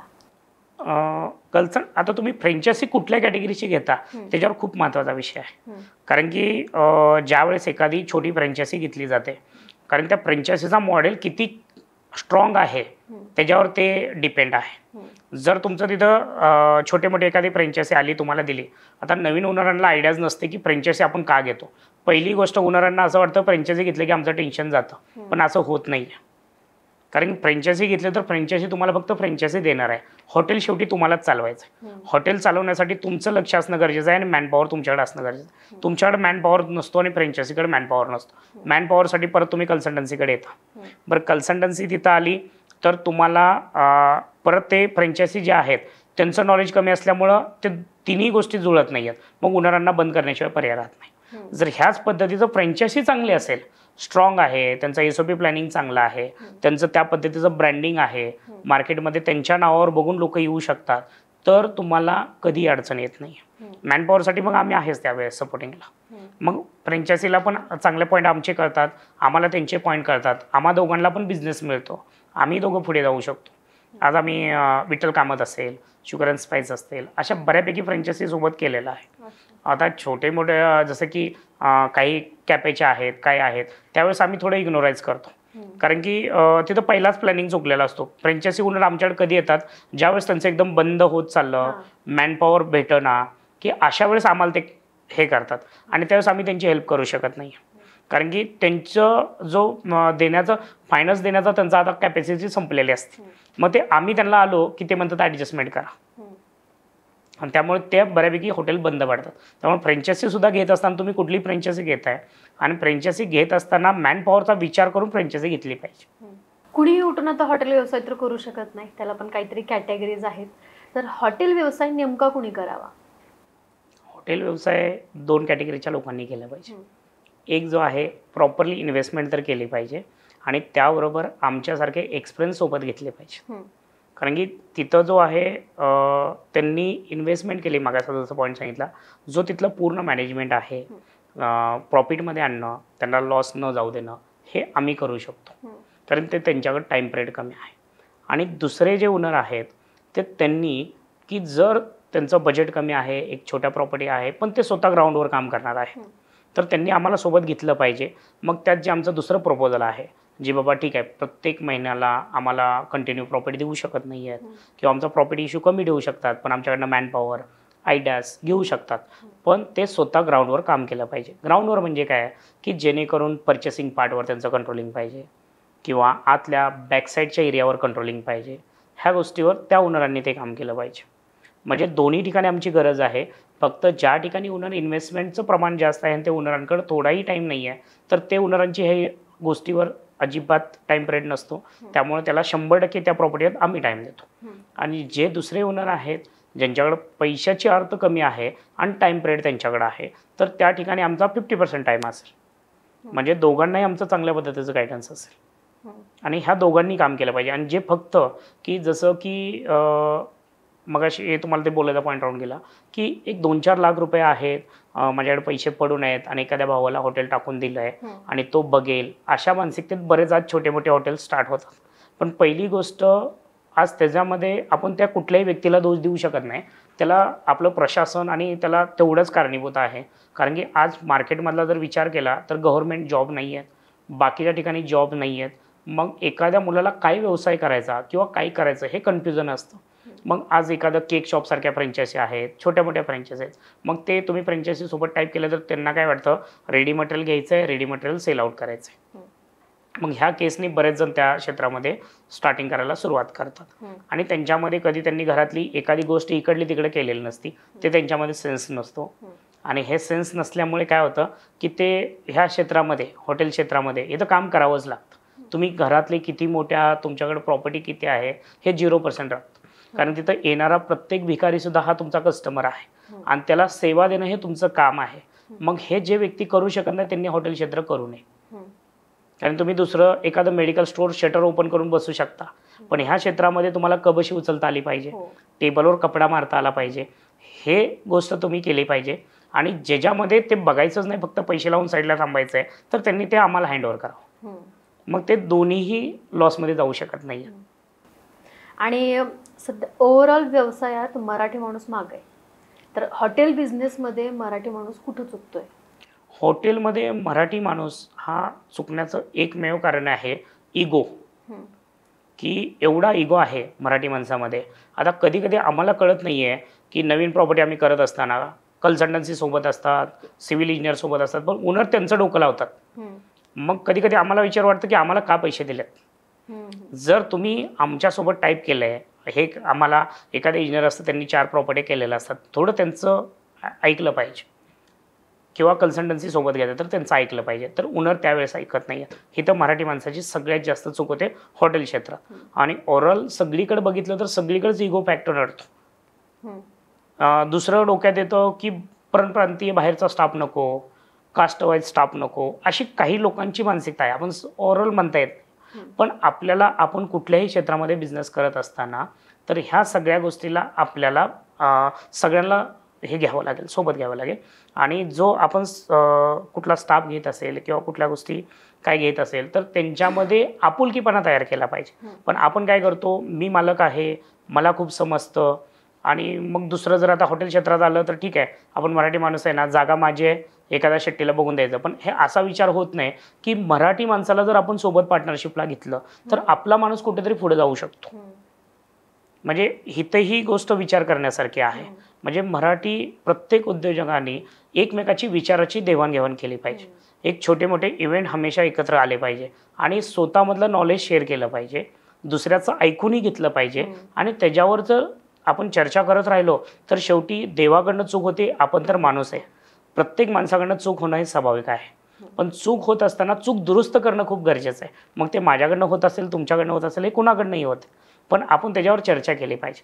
आणि आज जर मराठी माणूस सोडून बाकीच्या लोकांचा विचार केला तर त्यांची विचाराची देवाणघेवाण खूप चांगली आहे. म्हणजे कुठल्याही क्षेत्रात असो, ते प्रत्येक क्षेत्रात एखादा, आज आम्ही भांडे व्यापाऱ्यामध्ये जातो किंवा मोठ्या कुठल्या इंडस्ट्री एरियामध्ये जातो तर प्रत्येक गोष्टीची चर्चा होते की त्याच्यामध्ये आज काळाची गरज काय आहे, आपण बदलाव काय केला पाहिजे. आपल्या मराठी माणसामध्ये हे होत नाही.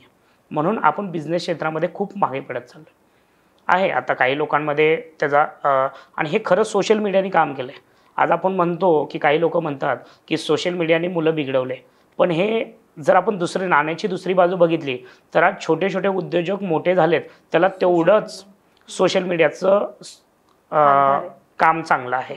कारण की आज रील्स, जर आपण कोविड नंतर जर बघितलं, रील्सनी एवढे चांगले बिझनेसमॅन बनवलेत, हे फक्त सोशल मीडियामुळे शक्य झालं आहे. कारण की त्यात मोटिवेशन पण तेवढंच चांगलं पडतं आणि हे खूप चांगलं सोशल मीडियाने. फक्त आपण त्यातनं काय घेतो, आता गुगलवर आपल्याला चांगल्याही गोष्टी आहेत आणि वाईटही गोष्टी आहेत, आपण काय घेतो ह्या गोष्टी तेवढंच गरजेचं आहे.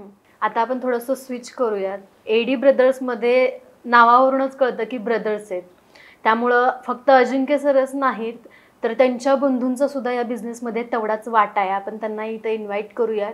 एडी ब्रदर्सचे दुसरे पार्टनर अजिंक्य सरांचे बंधू अमित धांदोरे सरांना आता आपण इथं बोलूयात. अमित सर, सर्वात आधी तुमचं स्वागत. नमस्कार. तर ह्या क्षेत्रात किंवा ह्या 12 वर्षाच्या प्रवासात तुमचा हातभार कसा लागला? जसं की भावाने सांगितलं की जर माझं इंजिनिअरिंग सुरू होतं, इंजिनिअरिंग करत असतानाच पार्ट टाईम मी ह्या इंडस्ट्रीला जॉईन झालो होतो. ते करताना प्रॅक्टिकल नॉलेज पण थोडं सुरू होतं. मग ज्यावेळेस त्यांनी म्हटले की का पुढं जाऊन आपण सोबत व्यवसाय करू नये बिझनेस, जे आता एक मी विचार केला की इंजिनिअरिंग करून पण आपल्याला पॅकेज त्या लेवलनं मिळणार नाही आहेत की आताच्या इंडस्ट्रीचा विचार केला तरी. मग आम्ही दोघांनी मिळून जसं सांगितलं की चर्चा करून काय नाव द्यायचं किंवा आपलं ग्रुपला नाव काय ठरलं पाहिजे ह्याच्यावर आमची खूप चर्चा झाली. तर मग आम्ही विचार केला की जसं मार्केटमध्ये प्रत्येकजण विचार करतात स्वतःचा ब्रँड झाला पाहिजे. मग आम्ही ठरवलं की जसं तुझं नाव अजिंक्य आहे, माझं नाव अमित आहे, आपलं सरनेम सेम आहे, मग त्यानुसार आम्ही दोघंही भाऊ आहे. तर एडी ब्रदर्स नावाने आम्ही ही फर्म स्टार्ट केली. तिथून पुढं जे कंटिन्यू चालू झालं आमचं ग्रीप, जे कोविडपर्यंत आम्ही सगळे कामं सोबत करत आलो, प्रोजेक्ट होत गेले आणि कंटिन्यू ह्या फील्डमध्ये मी फुलफिलनं जॉईन झालो. ते आता करत असताना इंडस्ट्रीमधले सर्व जे कामं आहेत ते आम्ही दोघं पूर्ण एडी ब्रदर्सचे पाहत राहतो. तर एडी ब्रदर्स कुठल्या सर्व्हिसेस प्रोव्हाइड करते? आता सर्व्हिसेसमध्ये म्हटलं तर आम्ही आपले वेगवेगळे कोटेशन्स आहेत, त्या कोटेशननुसार आपल्या सर्व्हिसेस डिसाईड केलेल्या असतात. जे आपले मॅनेजमेंटचे असतील तर मॅनेजमेंटमध्ये आपले काय कामं केली जातात, जसं की आपलं ड्रेस कोड असेल, क्रॉकरी कटलरी असेल, किचन प्लॅन असतील, स्टाफ असेल, स्टाफ ड्युटी शेड्यूल असेल, ह्या गोष्टीचं सर्व प्लॅनिंग मॅनेजमेंट अंडरमध्ये ह्या गोष्टी केल्या जातात. जसं की सर्व्हिसेसचं आत्ता सरांनी जसं बोललेत की ज्या केसमध्ये की सर्व्हिसेस आम्ही देत असताना की ज्यावेळेस आम्ही त्या साईटवर पहिली व्हिजिट करतो की हॉटेल ओनरांचं पहिली गोष्ट कुठं काम थांबलंय आणि कुठेपर्यंत ते आलेत, तिथून आमच्या कामाची गरज काय आहे. म्हणजे त्यांचं काम आता समजून झालं की त्यांचं सिव्हिल वर्क सगळं संपलं आहे किंवा त्यांचं ऑलमोस्ट प्रॉपर्टी तयार झालेली आहे. मग आम्ही त्यांना पहिली गोष्ट किचन लेआउट प्लॅनिंगबद्दलचं एक लेआउट बनवून देतो की त्याला आपले पाण्याचा सिंक कुठं असला पाहिजे, इलेक्ट्रिशियन भट्टीजवळ का नसावे, त्याचे निगेटिव्ह पॉईंट्स काय आहेत की इलेक्ट्रिशियनमुळे आपल्याला उद्या शॉर्ट सर्किट होऊ शकतो, तर त्याचे पॉईंट कुठे असले पाहिजेत. हेच आधी आतल्या सगळ्या गोष्टी देतो की बॅक साईडला ज्यावेळेस तो क्लीनर आहे ज्याला की प्लेट टाकून त्याला रिटर्न यायला इझिबल कसं जाईल, तर ह्या गोष्टीचे कुठे पॉईंट चुकलेत का त्याचा आम्ही सजेशन तिथं देतो. आणि मग नंतर जो किचन पूर्ण तयार होतं, मग आमचा नेक्स्ट काम येतो की टेबल चेअर रिलेटेड. आता टेबल चेअर आपल्याला कलर कॉम्बिनेशन कसं असला पाहिजे, जास्त भडक असला पाहिजे का, पेंट कलर असला पाहिजे, चेअर आणि त्याचा डिस्टन्स किती असला पाहिजे, टेबलची साईजची रचना किती असावी, चेअरची साईजची रचना किती असावी, बसण्यानंतर एखादा लहान बेबी आला तर त्याला जेवण करताना इझिबल जाईल का नाही. आपण पण बघतो आपली फॅमिली घेऊन जातो, लहान मुलगा आला तर त्याला टेबलवर बसावं लागतं कारण चेअरवर बसून त्याला खाता येत नाही. मग आम्ही बऱ्याच ठिकाणी छोटे छोटे पॉईंट सांगतो की सोपे द्या, एक छोटी कुशन तिथं बनवून ठेवा. म्हणजे हे आम्ही त्याच वेळेस प्लॅन करतो. नंतरचा विषय येतो की आतमध्ये की आपलं रेस्टॉरंट कुठं करतो आहे, आपण हवेला करतो आहे का एखाद्या कॉलेजच्या समोर करतो आहे का XYZ एक थोडा मिडल एरियामध्ये करतो आहे. मग त्यानुसार त्याचे रेट काय आहेत, तर त्या हिशोबाने आम्ही कॉकरी कटलरी तिथलं त्या हिशोबानेच एरिया सर्वे केला जातो आणि एरिया सर्वेनुसार मग रेटबद्दल आमचं जे SOPs फायनल होतात त्यानुसार कॉकरी कटलरीज फायनल होतात.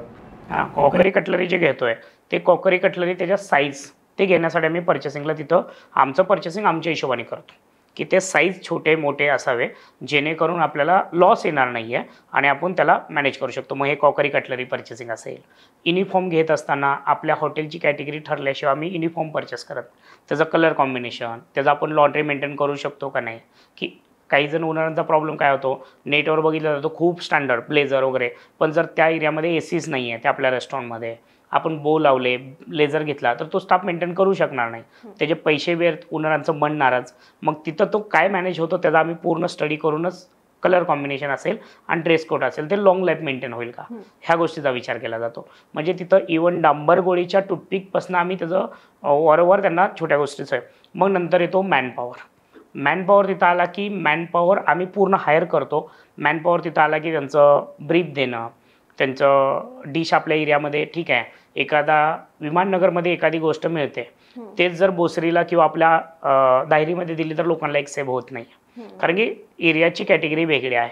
हेच आम्ही सोलापूरमध्ये काम करत असताना तिकडं थोडं स्पायसी आणि ऑइली फूड लागतं, तर मग तो आम्ही सर्वे केलेला असतो. तर आम्ही सेफला समजतो ह्या एरियामध्ये हे आयटम चालत नाही आहे, तर आपल्याला थोडं इथं स्पायसीमध्ये जावे लागेल, इथं थोडं लिक्विडमध्ये जावे लागेल. तेच जर आम्ही नगरला गेलो तर नगर साईडला काळा रस्सा लागतो, तर आम्ही तिकडलं सजेशन देतो. म्हणजे जरी सेफ एक्सपिरियन्सेस जरी आले तरीसुद्धा त्यांना एरिया माहीत नसतो, तिथल्या लोकांची आवड निवड माहीत नसते. मग हे आम्ही त्यांना सजेस्ट करतो.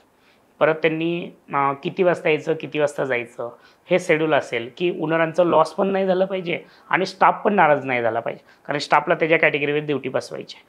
कारण स्टाफ टिकला तर हॉटेल टिकणार आहे. त्यामुळे स्टाफचं पण मन राखणं आणि ओनरांना न लॉस जाऊन देणं ह्यांचं शेड्यूल ड्युटी शेड्यूलच्या रिलेटेड विषय असेल. आणि त्यांना वारंवार ब्रीफिंग का देतो की त्यांनी कसं राहिलं पाहिजे, कसं वागलं पाहिजे, हॉटेलसाठी का काम केलं पाहिजे, की हॉटेल त्यांच्यासाठी काय बेनिफिट देणार आहे हे त्यांचं वारंवार. कारण की ह्या 8 दिवसात जर मीट झाल्या तर ज्यावेळेस आमच्या महिन्याला 2 व्हिजिट असतात, 15-15 दिवसात आम्ही त्यांना मीटिंग्स घेतो की आपण आतापर्यंत कुठे कुठे चुकलो आहे. कारण की आज आम्ही जेवढेही मोठे मोठे बिझनेसमॅन बघितले, मोठ्या कंपनीज पाहिल्या, तर तिथं प्रत्येक वर्करशी डिस्कशन होतं. कारण की रोज जो सर्विंग करतो स्टाफ त्याला माहिती असतं येणारा प्रॉब्लेम काय आहे. आम्ही असेल किंवा ओनर असतील हे आम्ही थोडं बाहेर असतो, मग त्यांच्याकडनं आम्ही विचारून घेतो की आज आपल्या हॉटेलमध्ये आपण कुठं चुकतो आहे. मग त्यांनी कुठं चुकतात आम्ही CCTV चेक करतो, ऑडिओ चेक करतो, आपण इथं चुकतो आहे. त्यांना रागवून न सांगता त्यांना त्या पद्धतीने CCTV ॲक्सेस काही हॉटेलचे जिथं आपलं फुल मॅनेजमेंट चालू आहे त्यांचे ॲक्सेस आमच्याकडे असतात. डेली रिपोर्टिंग असतं, आमचं WhatsApp ग्रुप असतो. त्यामुळे जे काही हॉटेलमध्ये घडत असेल त्याचं डेली रिपोर्टिंग अपडेट आम्हाला मिळत राहतं. त्यानुसार मग ते काही करेक्शन असतील तर ते करून घेणं, ह्या पद्धतीनं डेली शेड्यूल आम्ही त्या सर्व्हिसेसमध्ये दिलेलं जातं. म्हणजे स्टाफच्या ड्युटी शेड्यूलपासून ते विकली ऑफ शेड्यूल मुलांचे बसवून देणं हे आमच्या थ्रू मॅनेजमेंट थ्रू त्यांना सांगितलं जातं. आणि आमचा ऑफिसमधनं डेली त्यांना कॉल जातो, मॉर्निंगला एक आणि इव्हिनिंगला एक. मॉर्निंगला कॉल यासाठी जातो, काल दिवसभरात आपले जे प्रॉब्लेम झाले, आपण कुठल्या कस्टमरच्या कंप्लेंट्स आल्यात का. स्टाफमध्ये शेवटी आज 30-40 मुलं एका हॉटेलला काम करत असतात. प्रत्येकांचे मतभेद असतात, एकमेकाचे मनं जुळत नाही आहेत, त्यांच्यामधले वाद, कामामध्ये प्रॉब्लेम झालेले, कंप्लेंट्स आलेले, हे आम्ही कॉलवर त्यांच्याशी डिस्कशन करतो. ते कॉलवर सॉल्व न होण्यासारखे तर मी असेल किंवा सर असेल, आमच्या दोघातले विजिट असतात, त्यावेळेस त्यांचे ते प्रॉब्लेम सॉल्व केले जातात, जेणेकरून ओनर फ्री माइंडनी राहू शकतात. त्यांचा कॉन्सेप्ट फक्त बिझनेस वाढवण्यावर राहतो. स्टाफचं हेडॅक, क्वालिटीचं हेडॅक, सर्व्हिसचं हेडॅक, क्लिनिंगचं हेडॅक आणि बिझनेस इम्प्रूव्हमेंट, कॉस्ट कंट्रोलिंग, हे सर्व मॅनेजमेंट आम्ही काम करतो. सेल मार्केटिंग असेल, सोशल मीडिया असेल, त्यासाठी लागणारे ब्लॉग असतील, फूड ब्लॉगर असतील, ह्याचे जे काही कंटेंट असतील कसे असले पाहिजेत, काय केलं पाहिजे आपल्या सेल इम्प्रूव्हमेंटसाठी, ह्या गोष्टी सर्व आम्ही त्यांना म्हणजे गायडन्स केल्या जातात. तर तुम्ही दोघांनीही अचूक शब्दात मोलाचं मार्गदर्शन केलं. न्यूकमर्ससाठी सुद्धा ही माहिती खूप महत्त्वाची ठरणार आहे. तुम्ही तुमच्या वेळात वेळ काढून आम्हाला आमच्या चॅनलला भेट दिली, त्यासाठी तुमचं मनापासून धन्यवाद. आणि एडी ब्रदर्स हे प्रत्येक कुटुंबातील भावंडासाठी त्यांनी एक उदाहरण सेट केलं, एक मॉडेल सेट केलं. त्यामुळे तुम्हालाही हा पॉडकास्ट महत्त्वाचा वाटला असेल. कुटुंबातील प्रत्येक व्यक्तीने बघावा असा आपला आजचा पॉडकास्ट झाला आहे. तुम्हालाही तो आवडला असेल तर आमच्या व्हिडिओला नक्की लाईक करा आणि जास्तीत जास्त शेअर करा. आणि अनसीन मराठीच्या यूट्यूब चॅनलला सबस्क्राईब करायला विसरू नका. धन्यवाद.